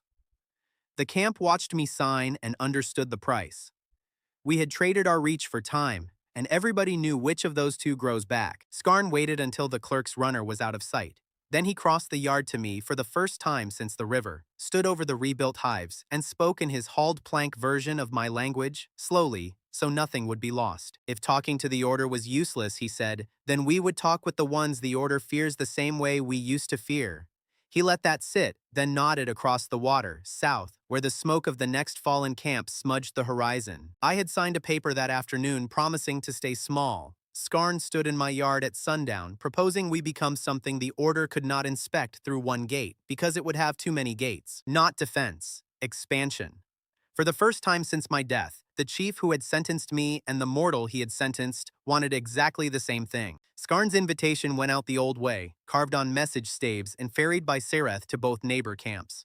The answers took a week, and both arrived worded like insults, which Horai assured me was the diplomatic register for cautious interest. We packed our entire treasury for the meeting, 1 surviving pot of aged stock, carried by groom with the reverence of a man transporting a relic through enemy country. Veda briefed us about both chiefs' vanities, rivalries, and debts, none of which she was supposed to know. The summit convened on a sandbar in the middle of the river, neutral ground by ancient custom, which meant everyone got cold feet in both senses at once. Skarn brought 6 guards he did not need. The other 2 chiefs brought 7 each, to make the same point louder. The downriver chief arrived half-friendly. His camp had held our standing order once, and the woman who had forgotten her sons was his own cousin, sitting in his boat now with her memory back and her eyes on the pots. He came, in other words, pre-argued. The marsh chief was the problem. He ruled the biggest camp in the wetlands upstream, wore his wing stumps bare in defiance of the cold, and had buried 2 brothers in the order's lean years, which Harai had made me memorize on the boat. He opened proceedings by looking Skarn over slowly and remarking that a camp trading with a mortal was perhaps not fallen anymore. Just beggars in feathers, holding a jar. I watched Skarn's knuckles find the old white color they used to reserve for me. 2 proud old soldiers, 1 insult deep, 30 armed men on a sandbar. The negotiations were 4 sentences old and already writing their own obituary. Horai stepped into the middle before either chief could spend his pride further. Not as my translator. She had stopped being anyone's translator somewhere around the raid, and every man present had heard what she had staked and held. Nobody here was asking anyone to believe, she said, in the level voice of a woman who had been stitched shut without crying about it. They were being asked to taste, and then, she said, they could decide for themselves, with their own restored eyes, exactly who on this sandbar had come to beg. The marsh chief studied her for a long moment, and something in his weathered face recalculated. Men posture at men by reflex. A wounded scout offering him his own past back with an insult folded inside it was a shape he had no drill for. He announced, with tremendous indifference, that he had tasted stranger things in his day. The downriver chief inquired mildly whether that included the fermented eel incident at the Flood Year Council. For one glorious moment, two war chiefs of the fallen bickered like brothers about whose stomach had disgraced whom, decades ago, at a table that no longer exists anywhere but in them. Skarn leaned toward me and observed, just loud enough to reach my ear and no further, that the marsh chief always said that when he was afraid. I kept my face strictly administrative. Harai measured 2 doses of the surviving aged stock, equal to the drop, and insisted both chiefs drink at the same breath so that neither could ever claim the other had been tricked first. It was a masterstroke disguised as etiquette.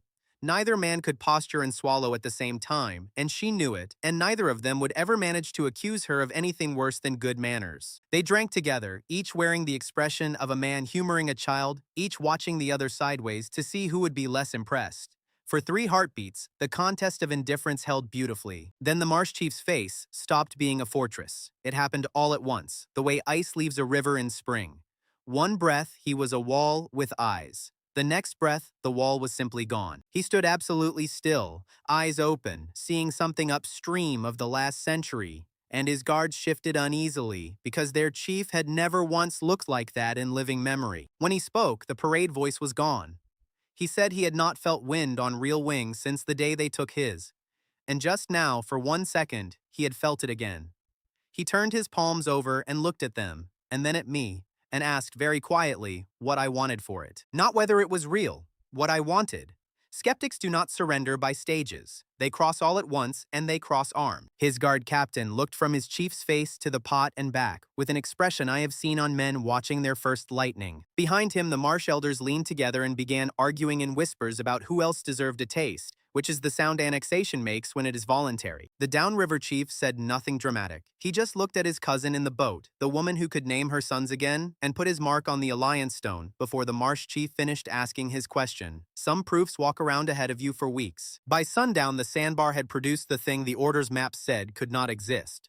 3 camps of the fallen, bound in one pact. The terms filled a stave. A shared trade path down the river, watch posts at every landing, signal horns cut to the same note. Hives promised to each camp, and keepers to be trained, once I solved the small problem of being one person. The marsh chief offered his blooms for it, whole drowned meadows of them that no clerk had ever bothered to count. The word sale appeared nowhere in the pact, because I had signed away sales beyond my own gate. What moved between allied camps would move as tribute between kin, gift for gift, which the truce's clumsy wording had never thought to forbid. Veta read the suspension 3 times that night by lamplight, smiling wider at each pass, and told us the document had been written by a clerk who had never once imagined the fallen owning anything worth regulating. She was hunting bigger game in those gaps now, and asked us, with entirely uncharacteristic formality, not to interrupt her for a few days. Pip took the news of the alliance as a personal promotion. By morning, he was planning an official diplomatic tour for Stubb, first bee ambassador to the wetlands, with an itinerary and honor guard. The honor guard declined to be scheduled, being bees. Territory tripled in 1 day. That was the number I kept turning over. From 1 riverbank under a carved eye to 3 camps, 2 days of river, and a marsh the order's clerks avoided in wet season. We had not broken the suspension's letter, and we had strangled its purpose. I allowed myself 2 full days of believing it would hold. Alliances of the frightened are braided rope, and rope holds by everyone pulling the same direction at once, and fear never pulls one direction for long. The messenger came on the 3rd evening, one of Sareth's ferry boys, out of breath. He had carried freight to the downriver camp and seen what he was not meant to see. Gray cloaks at the chief's fire, after dark, and not as prisoners. 2 of the downriver elders had met the order's men in secret. The rumors Meldoc had been feeding the river all month, madness in pots, heaven's ledger of names, camps that vanish, had found soil there. Fear, as always, had a faster boat than trust. I sat with the news while the camp slept, doing the new arithmetic. Meldoc had not attacked the alliance. He had simply located its most frightened knot and started patiently, professionally to untie it. Horai found me there past midnight and read the ferry boy's report twice. Expose the elders loudly, she said, and we would shame the whole downriver camp into the order's arms.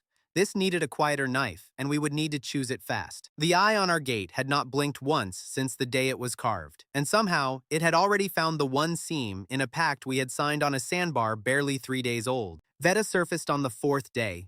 She came out of her tent pale, unslept, buried to the elbows in scroll dust, hauling a black market archive chest she had dragged through 2 worlds worth of border posts. And she was grinning. Specifically, she was grinning like a woman holding the one winning bone in a game she knew for a fact was rigged. She had found it in the oldest layer of contraband paper, wedged between smuggler manifests. An ancient statute on artisan guilds, from the centuries when heaven still bothered writing laws for the lands below. Never repealed, never amended, simply forgotten, the way the order forgets anything that limits the order. Paper they dislike does not get destroyed up there. It gets shelved where nobody is ever supposed to look again. Formally, she announced, any craft practiced on free land by 3 or more artisans could register as a guild, and a registered guild could not be dissolved without open procedure. We were not illegal traders. We had simply neglected for 1 small century to file our paperwork. She read the statute to us in ceremony, tripping over every third archaic term and improvising the difficult ones with total confidence. Horai followed the original over her shoulder and reported afterward that the law was even better than Veta's pronunciation of it. The guild statute came from the old free cities, Horai explained, from before the rationing, when craftsmen below still had standing worth writing down. The order had never dared repeal it, because repealing it meant admitting out loud that the lands below had once had rights. Veta admitted she had bought the chest years ago purely for blackmail material. This, she said, patting it, was the first legal thing the chest had ever done, and it looked slightly unwell about the change of career. There was one catch, and it was the shape of the whole plan. A guild claim meant nothing whispered. It had to be declared to the order's own representatives, publicly, with witnesses, and it had to survive their answer. We would be handing Meldoc's masters a clean choice between admitting us into their law and breaking that law in front of everyone. The team mobilized like it had been waiting all season for exactly this. Horai drafted the declaration and drilled protocol into all of us twice a day. Veta assembled a wall of paper, statute copies, our clerk registrations, the truce with its own suspension terms folded back on themselves. Skarn sent word down the Alliance River, and the Alliance answered with boats. Kadet built benches for the witnesses. Sareth ran a free ferry for 2 days straight. The Marsh Chief arrived with 40 of his people, explained that they all merely happened to be passing, and seated them where the order's clerks would have to count every face. Groom, assigned as honor guard, spent an evening rehearsing an official menacing stance in front of the storage shed. On the final adjustment, he dropped his spear and watched it clatter on the boards. Then he picked it up, set it aside deliberately, and crossed his arms instead. The stance he invented in that moment was far more frightening than anything with a point on it. Some running jokes end by graduation. The order's delegation arrived a day early, obviously hoping to catch us mid-shambles. They found the yard swept, the hives humming in ranks, witnesses from 3 camps seated on benches, and a table carrying more documents than their own cart did. Meldoc came with them, one chain among several now, outranked for the occasion by a dry old registrar with ink-stained fingers and the eyes of a man who has read everything twice. The registrar opened by reading the pending closure decree in full, every clause a nail. Meldoc stood at his shoulder wearing the thin smile of a man watching his own furniture delivered. They had come to bury us with process in public, by the book. I had asked Horai for one thing that week, and it was not a speech. It was a single sentence of the fallen tongue, drilled until my drowning goat accent could carry it across a yard without capsizing. When the registrar demanded to know on what grounds we defied closure, I stood up alone, no translator at my shoulder. And I said it, in their own language, loud enough for the last bench. We are the artisan guild of this land. You have no lawful ground to close what your own law already recognizes. 12 words. I had paid for every one of them with a week of evenings, and they crossed that yard like cargo coming off a boat. The yard went absolutely still, and it was not my grammar doing it. Every fallen present, from the front benches to the fence line, understood exactly what they were watching happen. The mortal trash had just claimed standing in heaven's own legal tongue, and somewhere behind me, Veta was already walking the statute forward, like a pallbearer of the order's convenience. The registrar read for a long time. He checked the statute against a codex his own clerks carried. He conferred with Meldoc in a hiss at the edge of the yard, and whatever Meldoc wanted was visibly overruled, because ink outranks appetite in their world. Then the old clerk straightened and gave the crowd the sentence it would repeat down 2 days of river. Formally, the claim had grounds. The order could not close a registered guild without open procedure before the Council of Grace. He said it the way men chew glass. And the benches of 3 camps answered with a low, rising rumble of approval that no inquisitor present could confiscate, because you cannot put a seal on a sound. The marsh chief laughed his parade ground laugh, and on the nearest bench, the woman who could name her sons again said their names once each, like a toast. Stubb chose that moment to land on the registrar's codex, inspect the binding, and depart.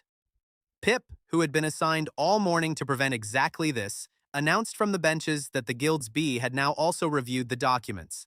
Even one of the clerks broke. The registration itself took an hour, and I intend to keep that hour forever.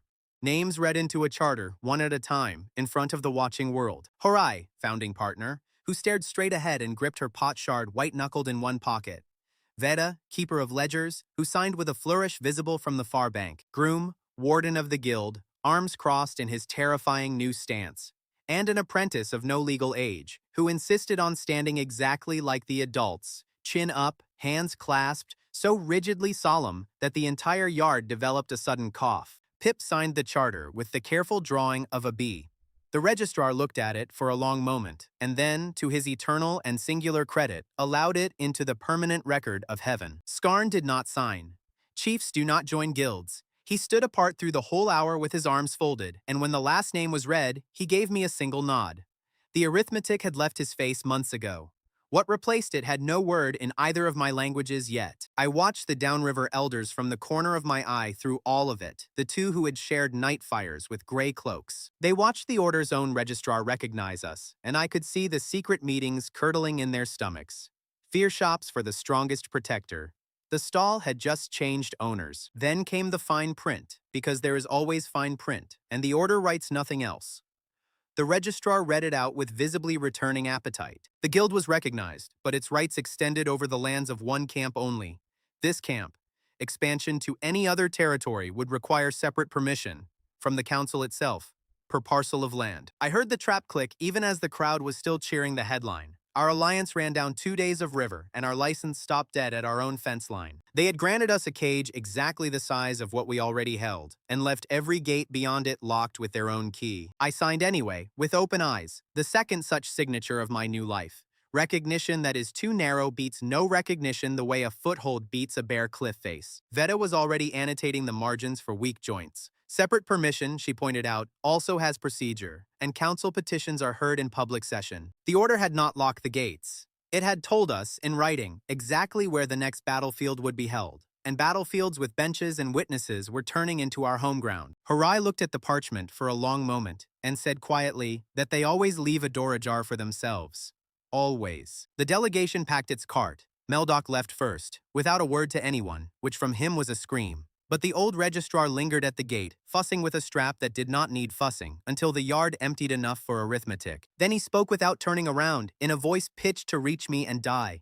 The Supreme Archon had asked about this river personally, and he had not asked about the camp or the guild. He had asked about the mortal beekeeper by name. He climbed onto the cart and was gone. An old clerk who had chewed glass in public and passed one honest sentence through the bars on his way out. That night, the team sat around one lamp with the charter between us, and nobody celebrated. Sylvester. The name at the top of every decree, the signature under the rationing itself. Horai said the thing everyone was circling. Nobody above ever asks twice, she said. If the Supreme Archon had asked for a name, then somewhere on a desk above the weather, a decision about that name was already drafted and waiting for ink. Somewhere above the clouds, the man who owned the scales inside the eye had said my name out loud. The whole game had just changed size, and every person at that table could feel the board tilting under the lamp. Nobody said the word war out loud. Nobody at that table needed to. The decision the registrar had warned us about arrived 9 days later, wearing white. Not the gray of inquisitors. White robes with silver thread, 3 of them, stepping off a barge that flew the Archon's own pennant, and the whole riverbank forgot how to work. Skarn ordered everyone back to their tasks in a voice that expected obedience, and got a version of it. 40 people worked that morning the way actors work. All hands and no attention, every eye on the white robes. Meldoc was not with them, which told its own story. These were not the Order's police. They were Sylvester's personal eyes, sent down from above the weather, and the senior of the three introduced the visit with a courtesy you could store meat in. The Supreme Archon, he informed us, does not dispatch observers for trifles. We were to consider it an honor. Then all three began walking my apiary in slow, methodical lines, examining hives, racks, and ledgers the way clerks examine a crime scene that has not happened yet. They interviewed, they measured, they copied Veda's public ledgers character by character while she watched with the fixed smile of a woman hosting burglars. And because they believed nobody important was listening, they talked over our heads to each other in court dialect, in the manner of men discussing furniture. That was how the youngest of them handed us the key to everything, free of charge, in the middle of a routine inventory, without ever learning what it was he had done. He was cataloging the camp itself, tents, wing stumps, population, and he remarked to his colleague that this exile registry looked familiar from the archive. He remembered the decree, he said, pleased with his own memory. The Supreme Archon had signed it personally, a rare case of personal involvement, worth a line in the report. The yard kept moving, because most of the yard did not understand court dialect. I did. And 10 paces away, holding a fence post he had been asked to hold, Skarn had gone completely, geologically still. Sylvester had signed it himself. Not a committee, not a tribunal, not some faceless machinery of heaven grinding through names. The man at the top of everything had personally put ink under the order that took this camp's wings, and Skarn was hearing it confirmed for the first time in his long exile, from a boy with a clipboard. I moved between the chief and the envoys with some question about pollen counts, and I do not remember what I asked. What I remember is Skarn setting down the fence post with exaggerated care, like a man who does not trust his own hands, and walking to the far end of the yard. Horai had caught it too. Her eyes found mine across the yard with a clear instruction in them. Not now, and not in front of heaven's clerks. Whatever had just broken open in the chief would keep until the white robes were gone, because it had already kept for centuries. Protocol demanded the envoys sample the phenomenon before departure. Evidence for the report.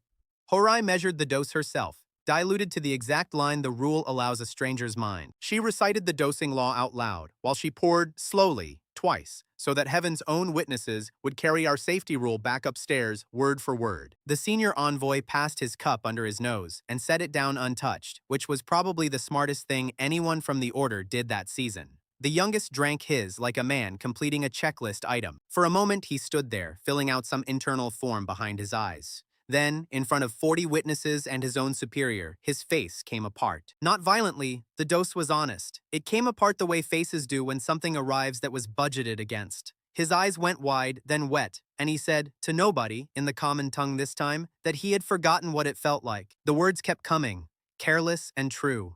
They rationed grace inside the order too. Even the white robes lived on a schedule of drops, earned by rank and obedience. He had not remembered, he said, what it was to receive it the way you receive water when you are thirsty, by need, not by appointment. The senior envoy cut him off with 2 words like shears, but the yard had heard it, 3 camps worth of traitors and witnesses, and you could feel the sentence being memorized in real time for retelling down the river. The system starved its own. Every fallen present had spent centuries believing heaven's people bathed in what the camps were denied. And here was a white robe weeping over one diluted drop, telling them the hunger went all the way up. The delegation packed with remarkable speed after that. No rulings, no seals, no farewells beyond the minimum grammar requires. The senior envoy said only that the report would speak for itself, which in order dialect can mean anything from a commendation to artillery. Their barge was working upstream within the hour, carrying one shaken young man and a report that had gone somewhere none of them had planned. Pip attempted to keep an official tally of important visitors on his fingers that evening, strictly for guild records, with Veda supervising the methodology. He got confused after the 3rd finger about whether registrars outrank envoys and whether Stubbs' inspection of the codex counted as a state visit, and the audit was adjourned until further notice. The joke was the last light moment we got. Rumor of the white barge ran the river faster than the barge itself. Traders we had never met were retelling the Weeping Envoy story 4 camps away, with improvements. In one version, the entire delegation knelt before my pots and begged, "Rumor is generous like that, and dangerous exactly like that, because every improvement travels upstairs too." The messenger from the downriver camp arrived before sundown the next day, and he could not meet anyone's eyes. His elders had voted. Their marks were withdrawn from the Alliance Stone, effective immediately, and he had been made to memorize the reason, word for word. "Forgive us," he recited. But tangling with the enemies of the Archon himself is not courage, it is suicide. Then he stood there miserably, a decent man carrying indecent instructions, until Harai gave him bread for the road because his own camp had not. The marsh chief's answer came by return boat, a second stave, his marks cut twice as deep as the first time, and one line of message. Courage, it said, is also contagious. Still, 3 camps had become 2 in one message, without a single blow landed. Nobody said out loud that this was the start of a pattern, and every one of us thought it. Growing bigger had stopped making us safer. Somewhere above the weather sat a man whose attention got our allies to amputate themselves, and no number of hives was an answer to that. Skarn had spent the whole day since the barge left splitting firewood the camp did not need. A full cord of it, split down to kindling, the way men chop when the alternative is talking. He found me at the hives after dark, the night before everything after. He stood for a while in the way he does, like a door deciding. Then he said he had never told anyone how his exile actually happened. Not in all these years. And that maybe it was time. I sat down on the bench by Hive 1 and made room. Some men you question. Skarn you sit next to, and wait, and let the night do the asking. What Skarn told me on that bench stays between us and the bees. It came out in pieces, half sentences with decades between them. And twice he stopped entirely and we just sat. Centuries had rationed his own story down to fragments, the way everything here gets rationed. That was the part that aided him afterward. He could no longer tell which details were true and which were scar tissue. A man who had built his whole exile on one memory could not swear to the memory itself anymore. He chewed on that for 2 days. Then on the 3rd evening, he called the camp to the fire circle himself, which had not happened since the night the Joker stood on a crate. And he asked me, in front of everyone, for the deep-aged pot. Word moved through the tents in minutes, the way it does when something is about to be irreversible. Veta closed her ledger without being asked. Harai took the spot where she could watch both the chief and the crowd, old scout habits reporting for duty on their own. I want to be precise about what he requested. Not the diluted welcome dose we sold to strangers. The oldest stock we had. The pot Harai had shielded with her body during the raid, aged past anything we had ever served. The honey that gives everything back, with interest. I asked him quietly if he was sure. He answered the whole camp instead of me. If he was going to tell the truth, he said, then let it be the full truth, and not the version he had chosen to remember. Then he drank the measure I poured him, standing up, facing his own people. Nobody in that camp had ever seen their chief close his eyes in public. The fire cracked twice. When he opened them again, he was somewhere else entirely, and he took all of us with him. He was exiled for a question. That was the whole crime, and he laid it out flat, in the careful voice of a man reading his own trial transcript off the inside of his skull. A young officer of heaven, decorated, loyal, standing in a marble hall he now remembered down to the veins in the stone, and in front of the assembled scales of the order, he had asked out loud why grace was distributed by nobility of bloodline instead of by need. One question. He had not raised a hand or a banner. He had watched a high-born ward drown in surplus grace while field soldiers' children went dim, and he had asked why once, in the wrong room, in front of the wrong man. The honey returned even the small things, and the small things were the worst. The smell of wax polish in the marble hall, the weight of his ceremonial pauldrons, the fact that above the clouds, that day, it had rained. The honey gave him back the whole chamber, the particular quiet after his voice stopped. The way colleagues he had bled beside found reasons to study the floor. And the man at the head of the scales, who did not argue, did not answer, did not even look angry, who simply nodded to a clerk for the correct form. Sylvester signed the exile personally, there, at the table, while Skarn was still standing at attention, waiting for a reply. That was the answer to his question. A signature. He watched it happen, he said, and the sentence took less time than the question had. He told them what came after, in fewer words. The stripping. The fall, waking in mud with his back on fire and his name crossed out of heaven, finding others like him and learning that holding a starving camp together was a full-time cure for remembering. Then he stopped talking, and the silence that followed was not empty. 40 people were rearranging everything they knew about the man who had fed them, driven them, and frightened them for longer than most could count. Nobody interrupted, and even the children held still. The fire burned down a full hand's width before anyone remembered to feed it. They had called him chief so long that the word had worn the man underneath it smooth. Now the man stood at the fire with wet eyes and burned wings, exactly as fallen as the least of them, exiled for asking the one question every soul present had swallowed daily for centuries. Somewhere in the crowd, quietly, somebody said his name, not the title. Just Skarn, the way you say a friend's name when he has told you something heavy. And the name went around the fire circle low, like a cup being passed. until the chief had to look at the ground. Cadet stood through all of it with his fist pressed against his chest, a man who knew better than anyone what a returned memory weighs. And Sareth, who had relived his own trial by accident and screamed, watched the chief walk into his on purpose and take it standing. I stood at the edge of the light doing my own arithmetic, and for once, none of it had numbers in it. In my old world, I would have called this the company's mission, and I felt the full wrongness of the phrase even as it surfaced. Missions fit on banners. This did not fit anywhere. I had come to this river to avoid dying, then to sell honey, then to win. Somewhere between one pot and tonight, the work had turned into handing a people back the receipts for everything that had been taken from them. And one more thought arrived that night and refused to leave. If one honest question had cost a man his wings, then the only revenge worth the name was not a louder question. It was making that question legal. So I did not make a speech. I just crossed the circle and stood next to Skarn, shoulder height and useless, the way you stand next to a man at a funeral, and I stayed until my knees ached and the cold came up through my boots. It was Grom who found something to say. He planted himself in front of his chief with the expression of a man lifting furniture, and delivered the longest sentence anyone had ever heard from him. He did not know how to speak beautifully, he said, but he had kept silent about his own daughter for years, and he could report from experience that silence is not strength. It is only a quieter shape of pain, and it eats exactly the same amount of man. Then he heard himself being profound, went red from collar to ears, and asked, awkwardly, whether the chief wanted to just have another drink instead. The ordinary kind, he clarified. From a mug, and Skarn laughed. Short, rough, half a cough, but real, the first laugh anyone could remember on him. 20 years of veterans' fires had never gotten one. A beekeeper's guard managed it with a mug of river beer and an accidental sermon. The whole circle exhaled with him.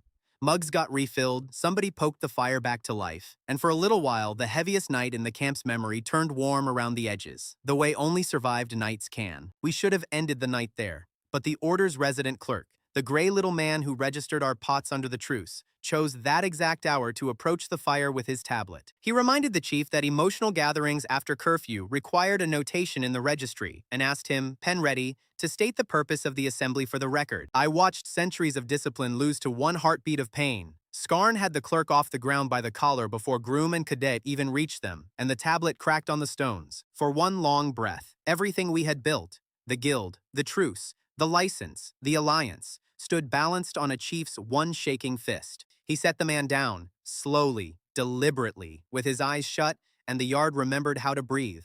The clerk fled to his hut, alive, unharmed, and certainly already composing his report by candlelight. Veta began listing out loud, at speed, everything the report could claim. Assault on an official of the Order, grounds for voiding the truce, pretext, gift-wrapped. Horai was already writing our own account of the evening for the old registrar, to race the clerk's version upriver by the faster boat. Skarn stood there breathing like a forge, and then he said the thing I had already begun to fear.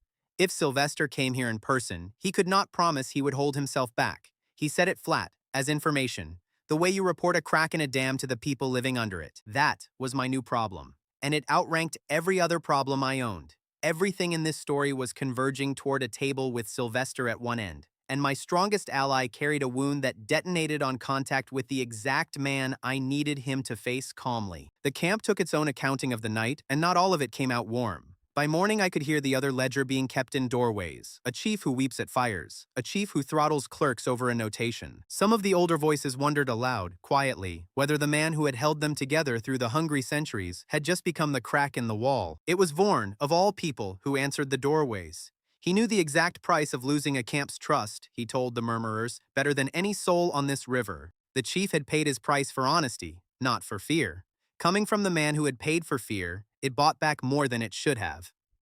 The veteran's fire burned low and troubled, and nobody sang at it. Pip, who doubted nothing, settled the question his own way at breakfast. He walked up to the chief and hung his clay hive pendant around Skarn's neck, explaining that it was for remembering the right things. Skarn wore it. The doubters found they had no answer to that. And somewhere downriver, I knew with absolute certainty the story of the chief who broke in public was already traveling toward a man in ice-gray robes who collected exactly this kind of coin and had never once spent it kindly. Meldoc gave the clerk's report exactly 1 day to travel upriver, and then he arrived at our gate at dawn with a polished boat, a fresh robe, and the face of a man attending a funeral he had personally paid for. He did not come to me, and he did not ask for Skarn. He walked straight to the waterline, where the frightened families drew their morning ration, and he began to grieve loudly on their behalf. "Your chief is emotionally unstable," he told them, in a voice tuned soft enough to pass for concern. "He weeps at public fires. He assaults officials of the order over a notation, and he speaks openly of conflict with the Archon himself." Then he produced the sentence he had crossed a river to deliver. "This is no longer business," he said. "This is mutiny, and the order does not send inspectors to deal with a mutiny. It sends what mutiny deserves." He never once raised his voice, which was the professional part. Fear works best at ration volume. By the time I reached the water line, 3 mothers had already pulled their children back from my fence like it was catching fire. Cadet stood at the gate with his knuckles white on his spear, waiting for any order that would let him use it. I told him to stand down. You cannot stab a rumor, and Meldoc had brought nothing else for us to stab. I called the team into the honey shed because that was where we kept the ledgers, and I think better standing next to numbers. Horai, Veta, Skarn, with the clay hive pendant still on his neck, Groom filling the doorway. I laid it out the way I would lay out a sick hive. We had beaten Meldoc on camp law, on the license, on the raid. Every time we cut him down, the order grew him back like a fingernail. So the problem was never Meldoc, I told them. It was not even Sylvester, not the man himself. It was the system underneath both of them, the one built to decide who deserves grace and who gets to go dim. As long as one office holds the scales, I said, there will always be a fresh Meldoc in a clean robe. You do not fix that by winning arguments at a gate. You fix it by sitting where the rules get written. Nobody spoke for a moment. Then Skarn said, very quietly, that a man had been thrown out of heaven for saying that exact thing more politely. I told him that was the point. This time the question would arrive with leverage attached. Veta recovered first because she always does, and asked what leverage looks like in units she can count. I gave her the list.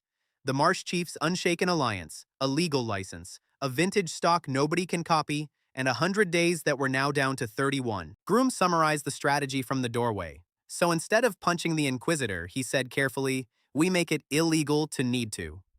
"Close enough?" I said.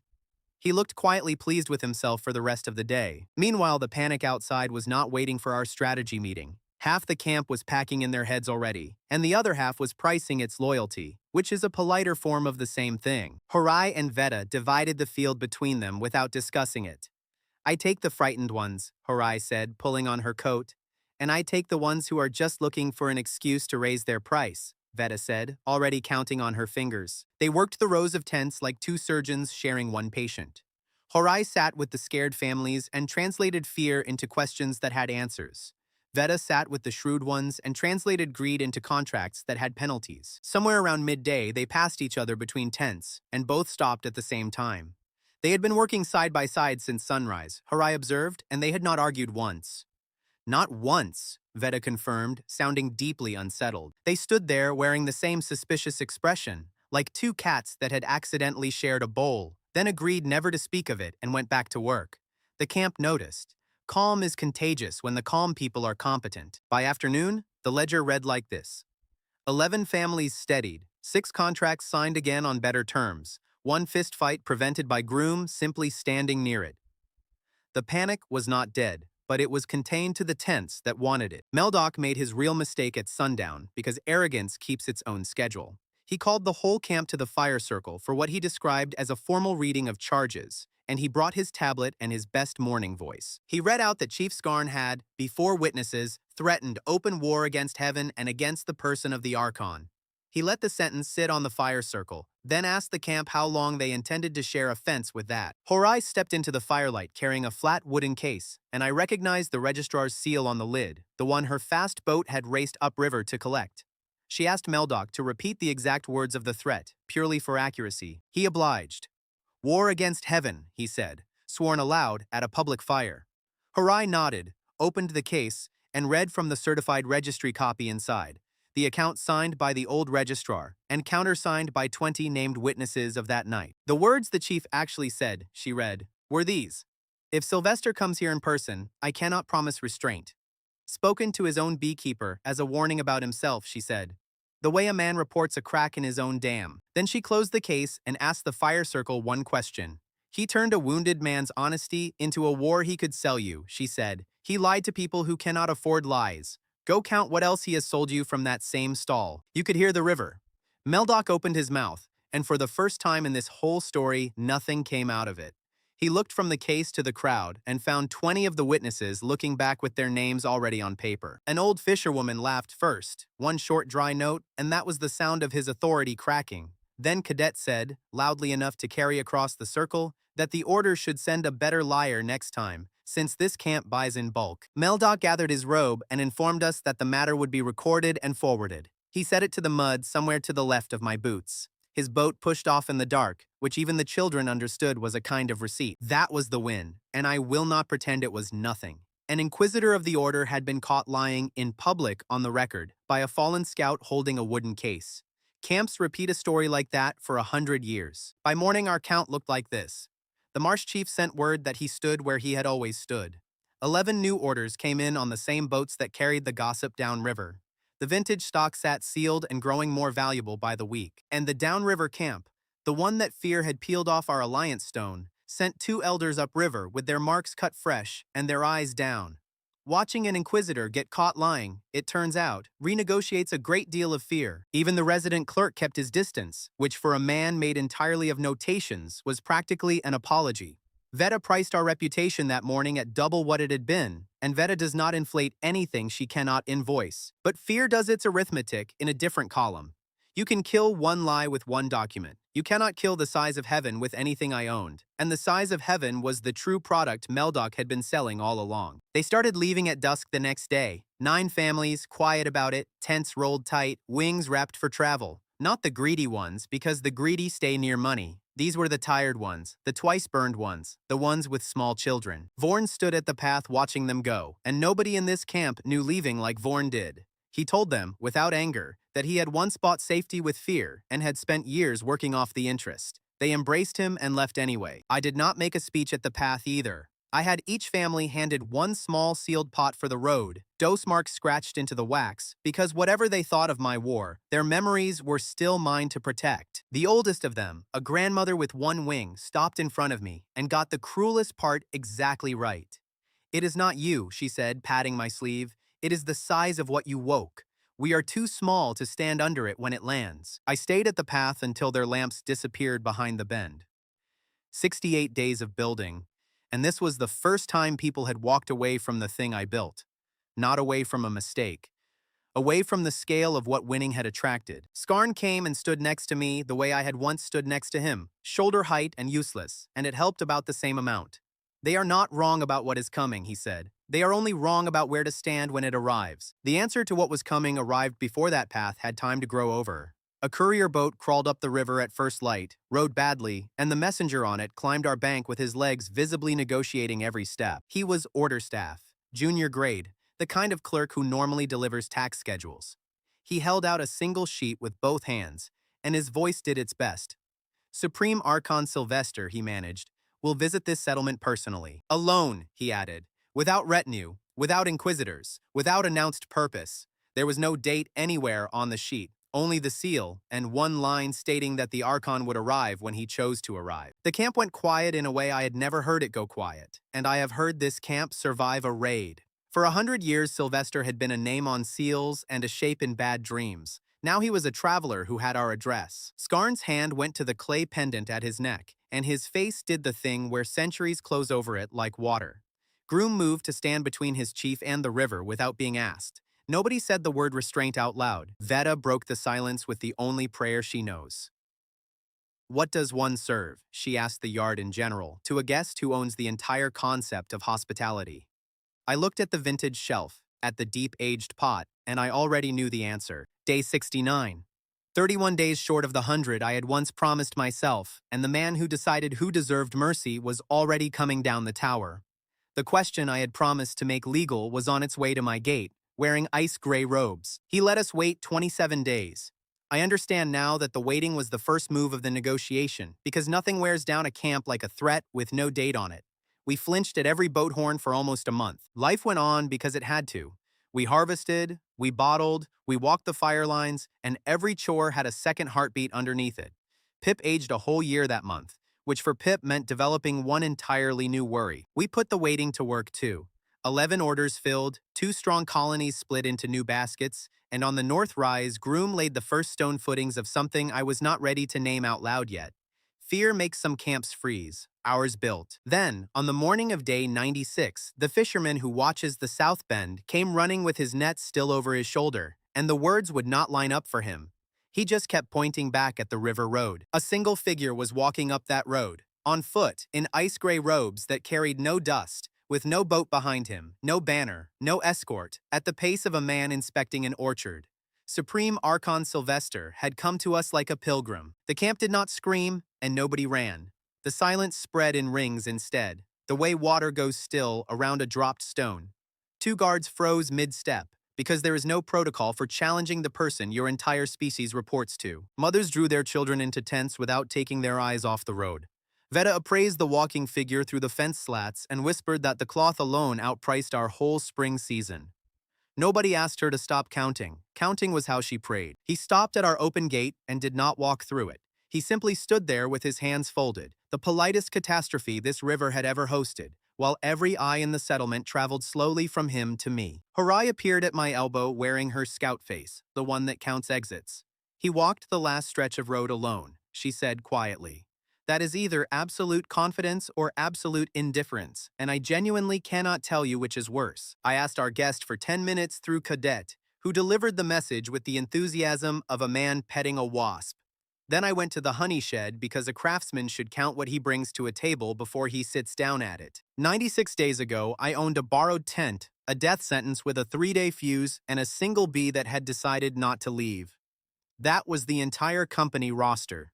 The bee held the senior position. Now the shelf did the counting with me. 37 working hives across 3 camps. 1 legal license with my name inked on it. A vintage stock, sealed and dose-marked, that no forger on this river knows how to copy. 2 allied chiefs who answer letters within a day, and a team. A scout who dismantled an inquisitor with a wooden case. A trader who prices fear by the ounce. A guard who prevents fistfights by standing near them. A chief who wears a child's clay pendant over a wound as old as the camp itself. None of it was magic, and that was the entire argument I intended to make before sundown. Every drop on that shelf was labor, patience, dosage, and trust. 4 ingredients his order had never once listed on any of its forms. I lifted the deep-aged pot down from the rack with both hands and stood there a moment, breathing the way you breathe before picking up something heavy, which is when Pip burst in, holding out his cupped hands like a boy presenting a holy relic. Inside sat Stub, dusty, furious, and visibly important, with a strip of paper no wider than a grass blade tied to her back leg. Sareth had been watching the last order station downriver for a week, and the order had sealed the road ahead of the visit. A runner could not get through the checkpoints. A bee could. Pip drew himself up to his full height and announced to the shed that he had always said she would prove useful one day. He had never once said this. Nobody chose this moment to tell him. Sareth's note was 7 words wide and worth a fleet. Sylvester had dismissed Meldock and the whole escort at the last station, over the Inquisitor's loud objections. He carried 1 old file under his arm, and he had read our registrar account twice by lamplight. Harai translated the meaning while the paper was still curling in my palm. He is not arriving with a verdict, she said slowly, tasting each word. He came alone because he has a question, and he does not want his own order to hear him ask it. Skarn went very still when he heard about the file under the Archon's arm. Old case files have a size and a binding, he said, and he had watched exactly one of them being signed from very close range. Nobody in the shed needed the rest of that sentence explained. That changed the shape of the table entirely. You meet a sentence with defenses. You meet a question with a cup. I told the team what we were going to do, and not one of them wasted breath arguing about it. When I walked out to the yard, I did not walk out alone, and that fact rearranged something in my chest. Harai settled at my right shoulder. Skarn took my left, pendant on his chest, centuries banked behind his eyes like coals. Groom planted himself behind me, a wall that had opinions. Veta stood with her ledger held like a shield of house arithmetic. Cadet brought his spear and his memory. Vorn came too, uninvited, and stood at the end of the line where the doubters could see him. Pip perched on the fence with Stub on his shoulder, both of them radiating the confidence of veterans. On day 1 of this story, I had been a wet stranger alone on a rock. Whatever happened at this table, that man no longer existed. We set 1 table in the open yard, in view of every tent, because I wanted no version of this that happened behind cloth. I put down 2 clay cups, and I poured both from the deep-aged pot, while the whole camp watched the amber rope of it descend. Sylvester came through the gate when I gestured, and the crowd parted without a sound. Up close, he looked like the idea of order given a body, no wasted line on him anywhere. His eyes went to the pot first, not to me, and not to Skarn. To the pot, he asked, in a voice level as a ruled ledger line, whether I expected the architect of Grace Distribution to drink an unlicensed ferment from a refugee camp. The word unlicensed did a lot of quiet work in that sentence. So did the pause before refugee. I told him the license hung on the post behind him, signed by his own council's registrar. Then I slid the first cup across the boards and kept my voice at exactly the temperature of his. This pot holds what your forms call residual grace, I said. It also holds everything your forms leave out. The dose in that cup is measured to the drop, because we learned on our own people what an unmeasured mercy does, and we wrote the lesson into wax. I told him plainly what the cup would do, because a wager with hidden rules is just a trap. It gives nothing a man can march armies with, I said. It returns what was taken first. Memory. The shape of who you were before somebody filed you under a number. You do not need to take my word for any of it, I went on, and I heard my own pulse in my ears while I said it. Drink or walk back up your tower without ever learning who you actually are. Those were the words, not a challenge. A door, standing open. Nobody in the yard breathed. Sylvester looked at the cup for a long moment, and something moved behind the composure, fast, like a fish under ice. Then it was gone, and his voice came back with frost reglazed over it. He said he was not obliged to prove anything to a mortal. He said it precisely, each word weighed and stamped, and he turned from the table with the files still under his arm. His robe swung. The gate stood 20 steps away, and he covered 5 of them. The camp made a sound like a rope beginning to tear. I watched 100 days walk toward that gate, and every plan I owned went with it. There was nothing left to offer a man who owns everything. Money means nothing to him, and neither did we. Groom's breathing slowed the way it does before heavy furniture gets lifted, and Cadet's knuckles paled on the spear. Vorn watched the gate with the face of a man seeing his own worst bargain offered to somebody else. Pip's hand closed gently around Stubb. Then Skarn spoke.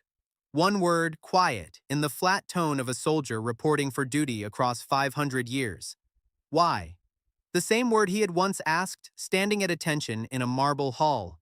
The word that had cost him the sky. Sylvester stopped walking. The word landed between his shoulders, and I understood at last why he had read our account twice and left his inquisitors at the station. The question had never stopped asking itself, and he had come down the tower to hear it said out loud. He turned around.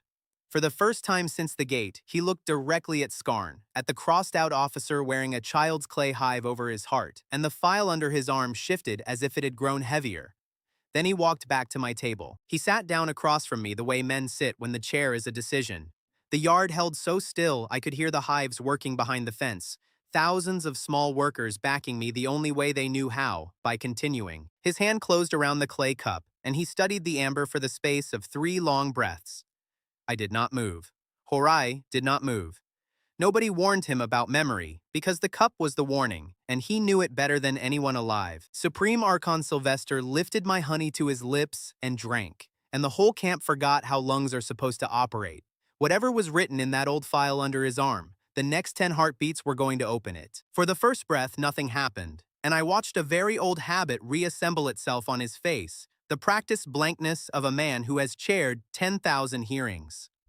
The cup came down from his lips at a controlled administrative speed. Then the second breath arrived, and the blankness failed. It did not shatter. It slipped, a finger's width, like a seal pressed into wax that had not fully cooled, and behind it something looked out that had not been outside in centuries. His eyes lost focus somewhere over my shoulder, past the fence, past the river. The file slid from under his arm onto the table, and his free hand flattened on the boards the way you steady yourself on a boat you did not feel start moving. The yard kept its silence, and even the children had stopped shifting. He stayed quiet for longer than anyone expected, longer than powerful men ever allow themselves in public, and every second of it cost him a kind of standing he no longer seemed to be counting. Horai's hand found my sleeve below the table line and stayed there. She was not steadying me. I checked. Her fingers were counting my pulse the way she counts exits, and I let her have it because mine was the only honest number at that table. When he finally spoke, it was not to me. He named a smell first, in a voice stripped of all its ruling, wax polish on marble, and the yard had no idea what he meant. 2 people at that table did. One of them was wearing a clay pendant. He said there had been rain above the clouds that day, the kind that never reaches any ground. He said the hall had smelled of polish and wet ceremonial feathers, and that somewhere in the record of that morning there was a question nobody had ever answered. The honey was doing to him exactly what it had done to Cadet, to Sareth, to 100 others at my fence. It was returning what the office had filed away.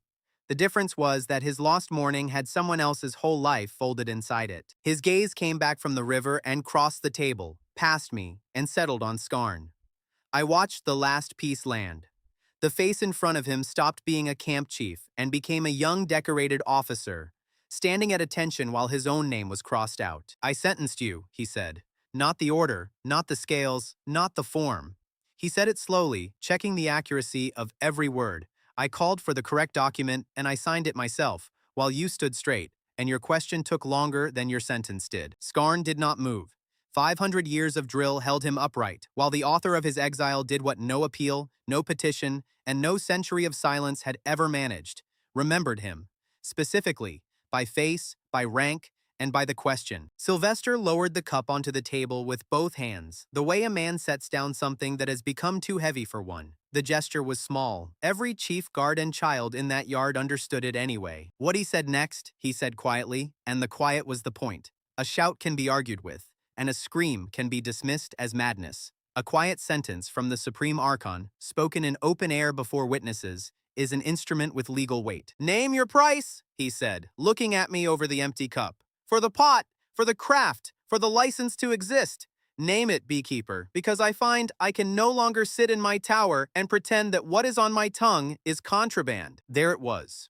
The sentence I had promised myself on day one, back when I was mud with a deadline, arriving 96 days later in the politest voice on the river.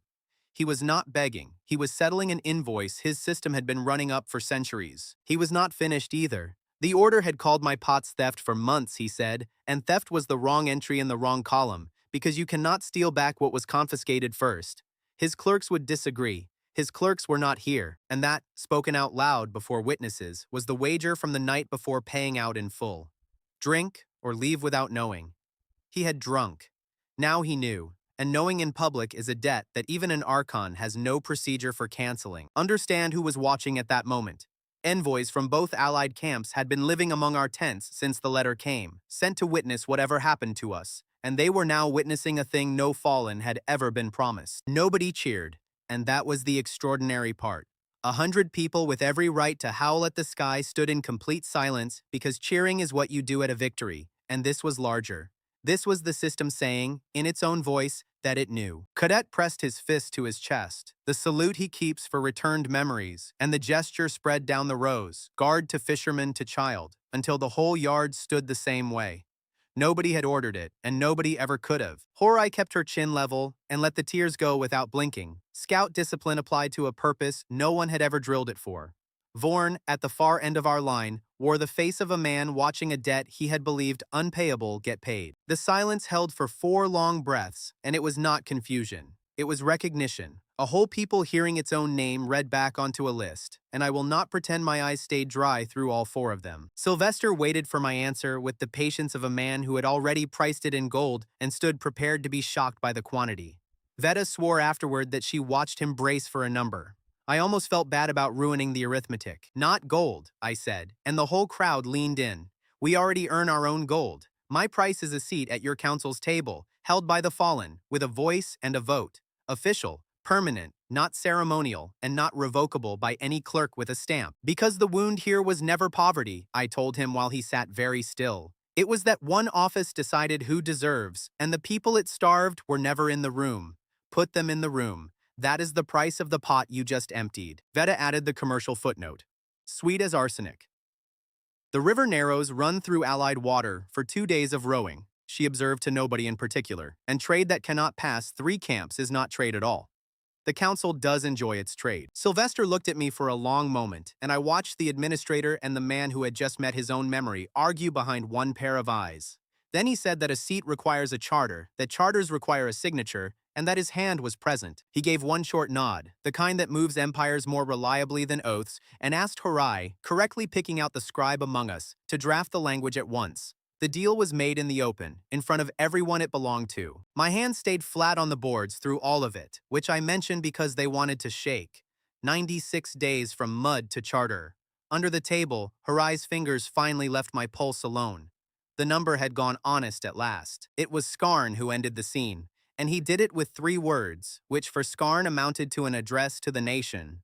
He crossed the yard while Harai's pen was still moving, stopped in front of me, and stood the way he stands, like weather deciding. "Thank you, Dan," he said. "Not mortal, which is what I was on the riverbank, and not merchant, which is what I became once I turned useful. Just my name," said plainly, in front of his people and in front of the man who had unmade him. "I have been paid in ingots, in orders, and in licenses, and once in a clay pendant that was never mine to keep. Nothing has ever settled an account like that one word did. On the riverbank, this man gave me 3 days. At his own table, he gave me back my name. I did not find anything worth saying in return, so I nodded, beekeeper to chief, and he nodded, chief to beekeeper, and 500 years of protocol on both sides agreed to consider the matter closed. Groom blew his nose with a sound that startled the envoys. Cadet grinned like a man at a wedding, and Pip, up on the fence with Stub, looked from his chief to me with the expression of a boy updating his entire ranking of adults in real time. Even Sylvester watched the exchange, and something in the watching had changed. You could see him meeting, for the first time as a person rather than a file, the officer whose unanswered question he had carried down a tower under one arm. The camp needed something to do with all of that feeling, and rescue came from the usual quarter. Pip had been holding a question through the entire negotiation, with the visible strain of a boy carrying a full bucket, and the solemn pause finally defeated him. He leaned off the fence toward the most feared being on any bank of this river, and asked, with genuine professional interest, whether it had at least tasted good. The camp went off all at once.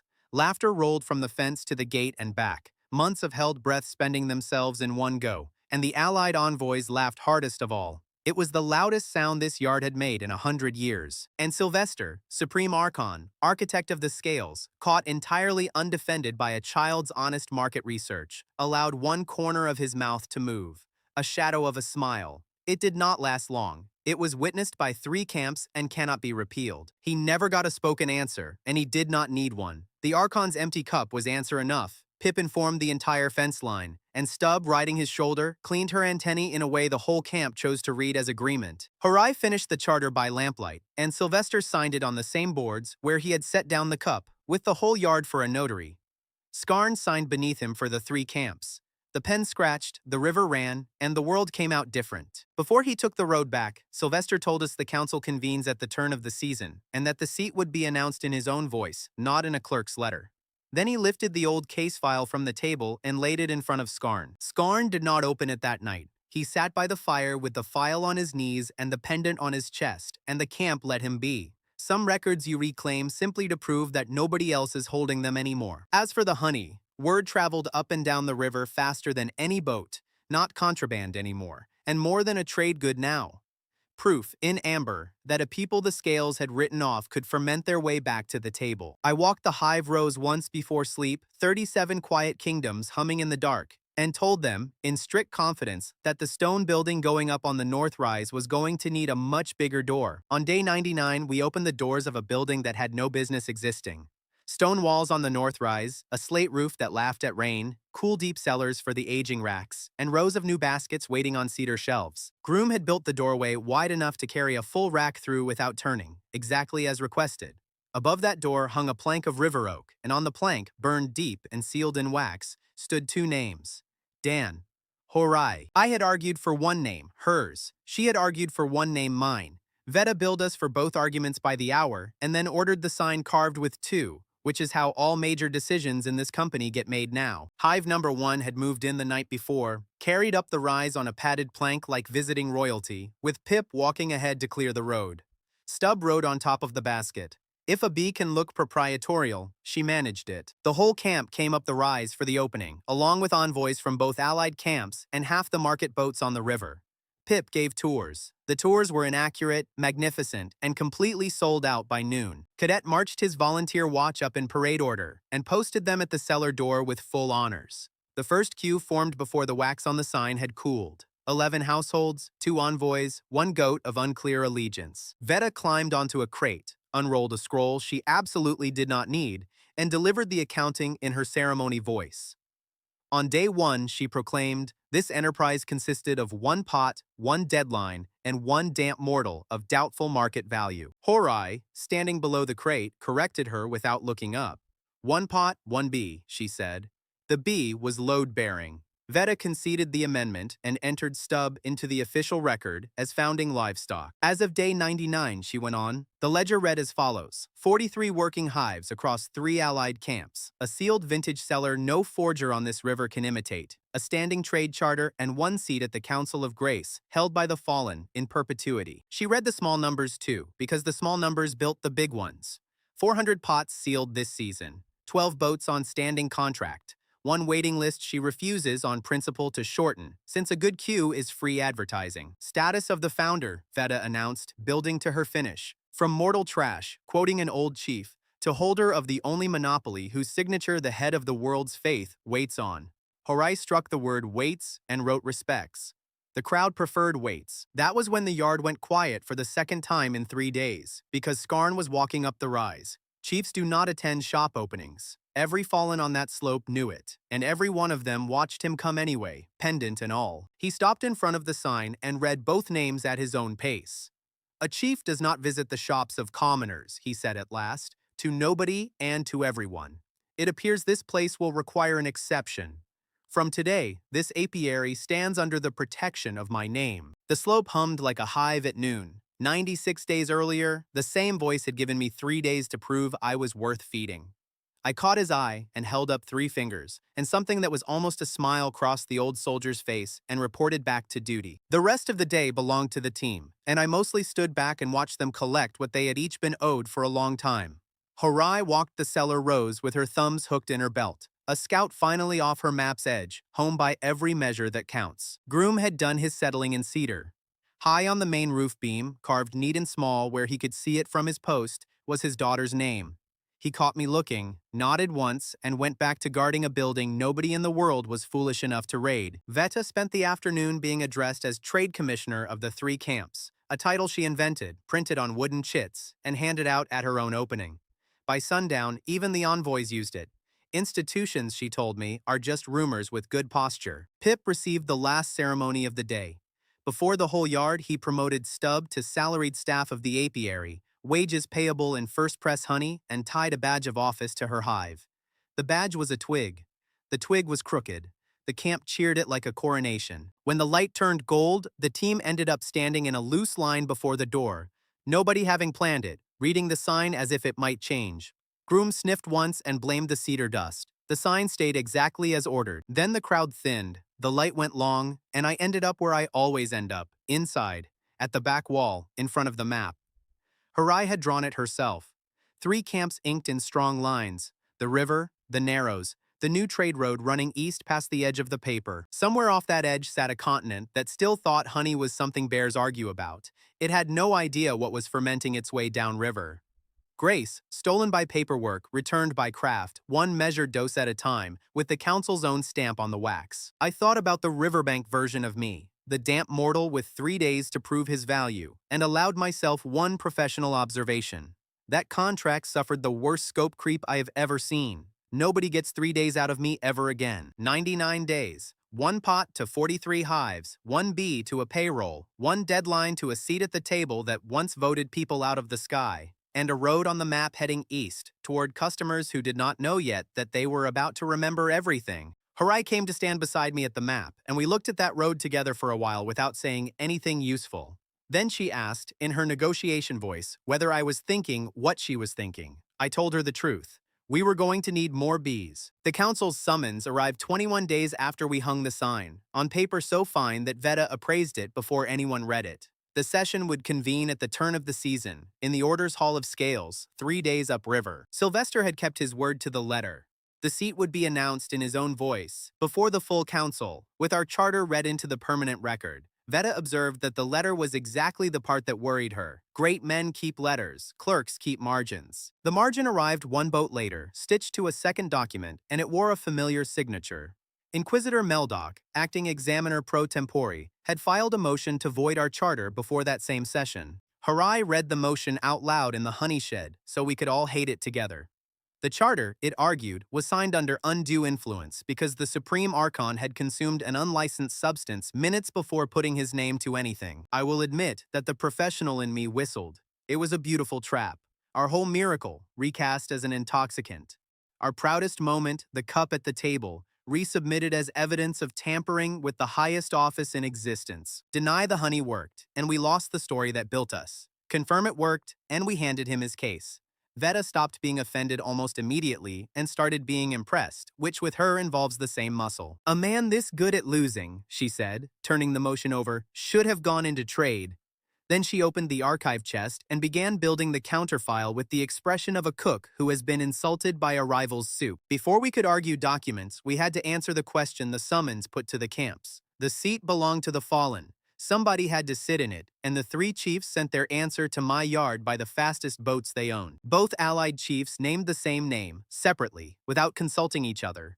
The Marsh chief attached a note in his parade ground hand. It said, in its entirety, that he personally hated meetings, and that this was not cowardice, but strategy. Skarn refused at my fence, flatly, the first time. He said a man who throttles clerks has no business owning a vote, and that the seat had been bought with my pot and my 100 days, and it should carry my name on it. I gave him the truth in return. The price was never a chair for one beekeeper. It was the room itself, open to the people it had spent centuries deciding about.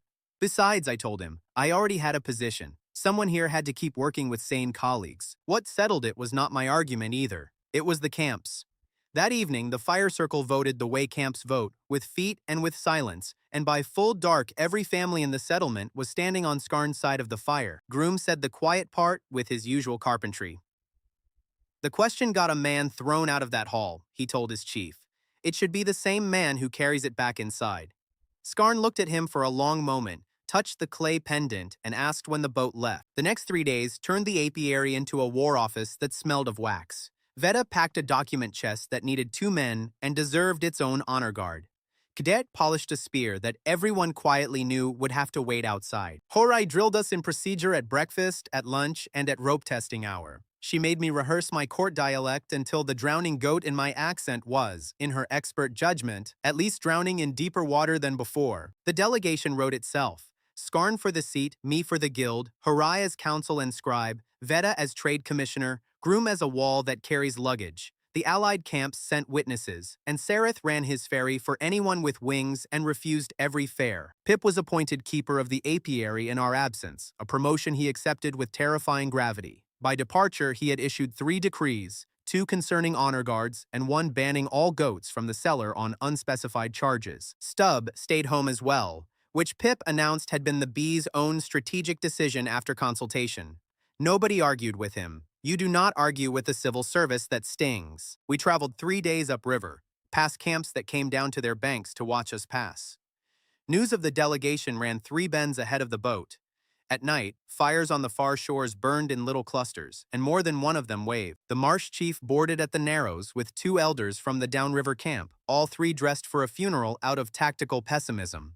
He inspected our document chest, asked whether anyone had packed weapons, and looked genuinely saddened by the answer. The Order's river seat is a city of white stone and right angles, built to make its visitors feel like errors.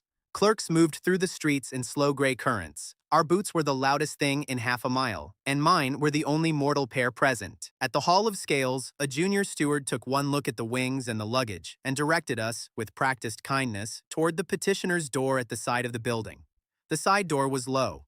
You had to stoop to pass it. Of course you did. Horai did not stoop. She produced the charter, laid it flat against the steward's lectern, and asked him to read aloud the 3rd line, the one where the council's own seal recognized a seated member and the delegation attending him. The steward read it twice while his ears changed color by stages. Then he walked us back around the entire building, personally, and had both leaves of the main doors opened, an operation that required 4 men and a key that lived in its own box. The fallen do not use main doors in that city. Every gray current in the square stopped moving to watch it happen, and Skarn went through last slowly, letting the whole street count his burned wings while the hinges finished turning. Veta priced those doors on the way in at more than our entire first season and shared the figure at a volume calibrated for the steward's benefit. Groom ducked out of pure habit, discovered headroom to spare, and grinned the rest of the way down the hall. The old registrar intercepted us in the antechamber, fussing with a strap that, as usual, needed no fussing. He remarked to the heir that acting credentials expire with the season, and that certain examiners had therefore requested the earliest possible docket. Horai thanked the heir warmly on behalf of nobody in particular. The old man permitted himself 1/8 of a smile and shuffled off to his ink, having committed, as always, no offense that any court in this world could name. Meldoc found us within the hour, and I understood at once that he had rehearsed the walk. New chain, thinner than the old one, with the words "Acting Examiner" stamped where a rank used to live. He announced his business to the room rather than to us. His motion would be heard first, before any seating, because a void charter seats nobody. He said the word void the way other men say checkmate. Then he leaned close to me on his way out and spent the last of his patience in one quiet sentence. "You made the Archon drink in front of witnesses," he said softly. "Tomorrow that cup becomes a confession." He straightened his new chain with 2 fingers and added that he hoped we had enjoyed the doors. Veta watched him leave, then opened the chest and resorted the top layer with fresh priorities. "He is not fighting for the order anymore," she said. "He is fighting for the chain itself, and men who fight for the chain make their mistakes on the record." The counterfile went to bed complete. The dozing law certified. The registrar's account of the charter table with its 20 witnesses. And one document I had not expected her to find, requisitioned through channels I chose not to ask about. A copy of the White Envoy's report. They housed the delegation overnight in guest cells scaled for people who pray standing up. Grooms slept across the corridor doorway by personal preference, an arrangement the night steward examined once and elected never to discuss. I found Skarn in the long gallery after midnight, standing in front of nothing in particular. The floors there are marble, and somebody polishes them nightly, and the wax the order buys has not changed its recipe in 500 years. He said the smell had been waiting for him at the doors, like a creditor. The hall where his name was crossed out had smelled exactly like this, he said, and for a long age, that smell had been the only piece of the whole morning he still owned. Then he turned the clay pendant over once in his fingers and put it back, and his voice returned to duty. Tomorrow he would sit down in a room built on that smell, he said. He intended to carry a better memory out of it than the one they had left him with. I did not offer him honey, and he did not ask for any. Some nights you hold the dose. We stood in the gallery until the lamps were trimmed, 2 tradesmen loitering in a marble bank, and then went to bed like men before a harvest. The Hall of Scales opens at the 3rd bell. We stood at the doors by the 2nd, with the chest, the witnesses, and 1 spear that had to remain outside in the custody of a deeply offended cadet. Inside, the chamber rose in white tiers around a floor of inlaid scales, and the tiers were already full. Counselors in silver, clerks in gray. 3 camps worth of witnesses in river cloth seated where the order could not lose sight of them. Sylvester sat at the head, precisely as unreadable as the day he stood at my gate, and in front of him lay 2 documents squared to the table's edge. Our charter on the bottom, Meldoc's motion on top of it. The chamber bell rang 3 times, and a crier read the docket in court dialect. The first item of the season was not the seating of a new member. The first item was whether that member existed at all. Meldoc opened the way good prosecutors open, with something true. The Supreme Archon, he told the Tears, had come to a refugee settlement, had been handed a cup of unlicensed ferment by an unlicensed mortal, and had signed an unprecedented charter within the hour. Every word of that was accurate, and he let the accuracy do its work before he bent it. No man, he said, not even the highest, signs soundly with a foreign substance in his blood. The law voids contracts made drunk. It must void charters made enchanted. He was good. Silver heads nodded along the tiers, because he was offering them the exit every threatened institution dreams about. Nothing needs to change. The cup was a trick. The world can go back to its filing. He finished by facing Sylvester directly, and he pitched his voice into deep, oiled respect. This motion, he said, was filed to protect the dignity of the very office the mortal's potion had compromised. He bowed and sat, and the chamber murmured like a stirred hive. Beside me, Skarn had gone soldier still, both hands flat on his knees, and I could hear what it was costing him only because I knew where to listen. The man on trial in that motion was not really the Archon, it was the cup, and everyone the cup had given back. The crier called for answer. Horai rose from our bench, laid the dosing law on the reading stand, and asked the record to note that she would be quoting documents rather than performing them. A few of the silver heads sat up slightly. Good openings travel in any dialect. The substance in question, she read, is administered in measured doses, diluted to a published line, under a rule written after our own overdose and recited aloud to heaven's own observers. She named the batch, the dose, and the volume that had entered the Archon's cup. Then she set down beside the law the registrar's certified account of the charter table, with its 20 countersigned witnesses, and asked the chamber to find one line in it where the Archon slurred, staggered, or signed anything he had not first read twice. The old registrar, seated among the clerks, confirmed the seal without being asked twice. He did it in 4 flat words, and then went back to looking like furniture, having placed his whole irreproachable career quietly on our side of the scales. Meldoc objected that intoxication of the spirit leaves no smell on the breath. That was the door Harai had been holding open for him, and I watched her walk through it, carrying his own report. If the substance deranged judgment, she said, then the council had already tested it, because the Order's white envoys had sampled a measured dose on the record 1 season ago, and filed their observations with this very body. She requested the report be read. A records clerk stood up in the gray tears, and my chest did a small arithmetic of recognition. The youngest envoy, the one whose face had come apart at my fence.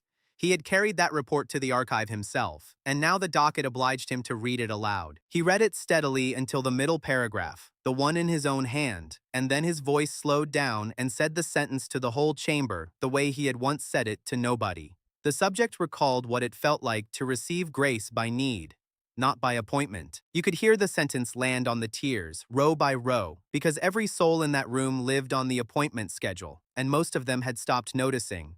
The murmur this time had a different grain to it. A senior counselor with rings on 4 fingers leaned forward and inquired, in the middle of a voiding hearing, whether the substance under discussion was available for purchase in the city. The crier called order. Veta wrote the man's name down with visible tenderness. Meldoc moved to strike the passage as sentiment. The crier looked to the head of the table for a ruling, and the whole chamber looked with him, and Sylvester spoke for the first time that session. "Let it stand," he said. Then he rose, squared the 2 documents in front of him with 1 finger, and gave the chamber the only testimony it actually needed, in a voice that put frost back on every syllable. He had chaired this council, he said, for longer than some rivers have held their courses. He had signed 10,000 instruments in full possession of a mind he trusted completely. And he wished the record to state what the cup had actually done to that mind. It returned property, he said. Property confiscated by procedure, held without receipt, restored before witnesses. If remembering the truth about yourself is undue influence, the council should void every oath it ever administered, starting with his own. He sat down and squared the documents again, 1 finger exact. Not warm, not kind, not converted. A man paying in public because the alternative was owing in private. I respected the transaction completely. The vote on the motion was called by lifted hands, and it failed at a speed that had its own cruelty. Even the silver heads that had nodded at Meldoc's opening kept their hands down, because nodding costs nothing and voting is entered in ink. Veta kept the count under her breath from our bench, the way other people pray. 43 hands against the motion. The hands in favor, she reported afterward, could have been counted on Meldoc's own fingers, with fingers to spare. Meldoc stood through the count with his face administratively blank, and I watched the chain do the thing chains do at the end. The crier read the season's expirations next, and the words acting examiner, pro tempore, dissolved out from under him in 1 procedural breath. The council, having reviewed conduct entered in its minutes, reassigned him by name. Inquisitor Meldoc would conduct the pollen census of the western wetlands, effective immediately, reporting seasonally, staff of none. Along the witness bench, the marsh chief leaned back with the deep contentment of a man watching weather arrive on somebody who deserves it. The wetlands in flood season, he told his elders at parade volume, were very educational, mostly leeches. Meldoc passed our bench on the way out because the hall's geometry gave him no other road. For once, there was nothing in his hands. No scroll, no seal, no cart. He said the pollen would be counted accurately. I said I did not doubt it. He left by the main doors. I want to be honest about what I felt watching him go, since this record has been honest so far. It was not triumph. You do not triumph over a fingernail. Somewhere above the weather, the system that grew him was already budgeting his replacement, and that was tomorrow's work. Then the crier reached the second item, and the chamber went quiet the way our camp goes quiet.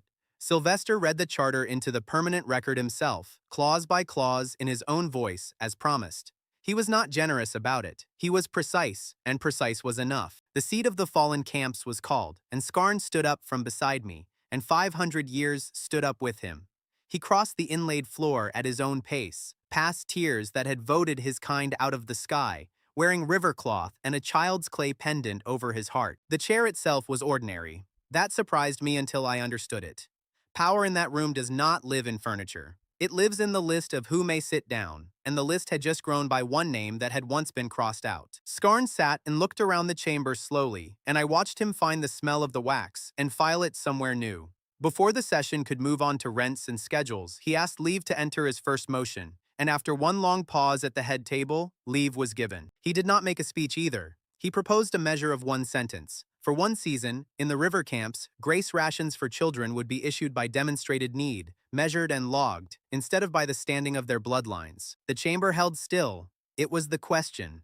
Everyone above a certain age in that room knew it was the question, dressed in procedure, holding a docket number, sitting where nobody could exile it. Somewhere in the gray tiers, a clerk forgot to write. Debate was brief, because arguing against feeding dim children by need requires sentences nobody wanted entered under their names. The hands went up in silver rows, some fast, some slow, and the count came to the head of the table where it had ended once before. Sylvester raised his hand last, without comment, the way a man pays the second installment of a bill he has decided not to dispute. The crier announced the measure carried, one season, one river, logged and reviewed.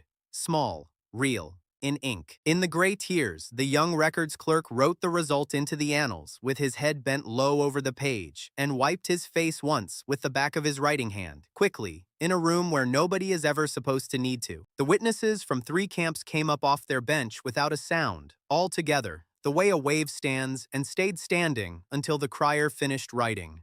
Nobody cheered in Heaven's Own Annex. It was better than cheering. It was on the record. Skarn found me across the chamber and gave me a nod I will keep. Chief to beekeeper, counselor to guildmaster, the man who once priced my life at 3 days, seated where the prices get written, voting the first one back down. We came out through the main doors into the white square at dusk, and Cadet still stood there at full ceremony, demanding a report in order of casualties. Groom gave him one word: none. Cadet inspected our faces one by one, then grinned like a bonfire. Veta came down the steps last, hugging the document chest, and informed us she had just watched a monopoly on deciding people's worth take its first recorded loss in 5 centuries.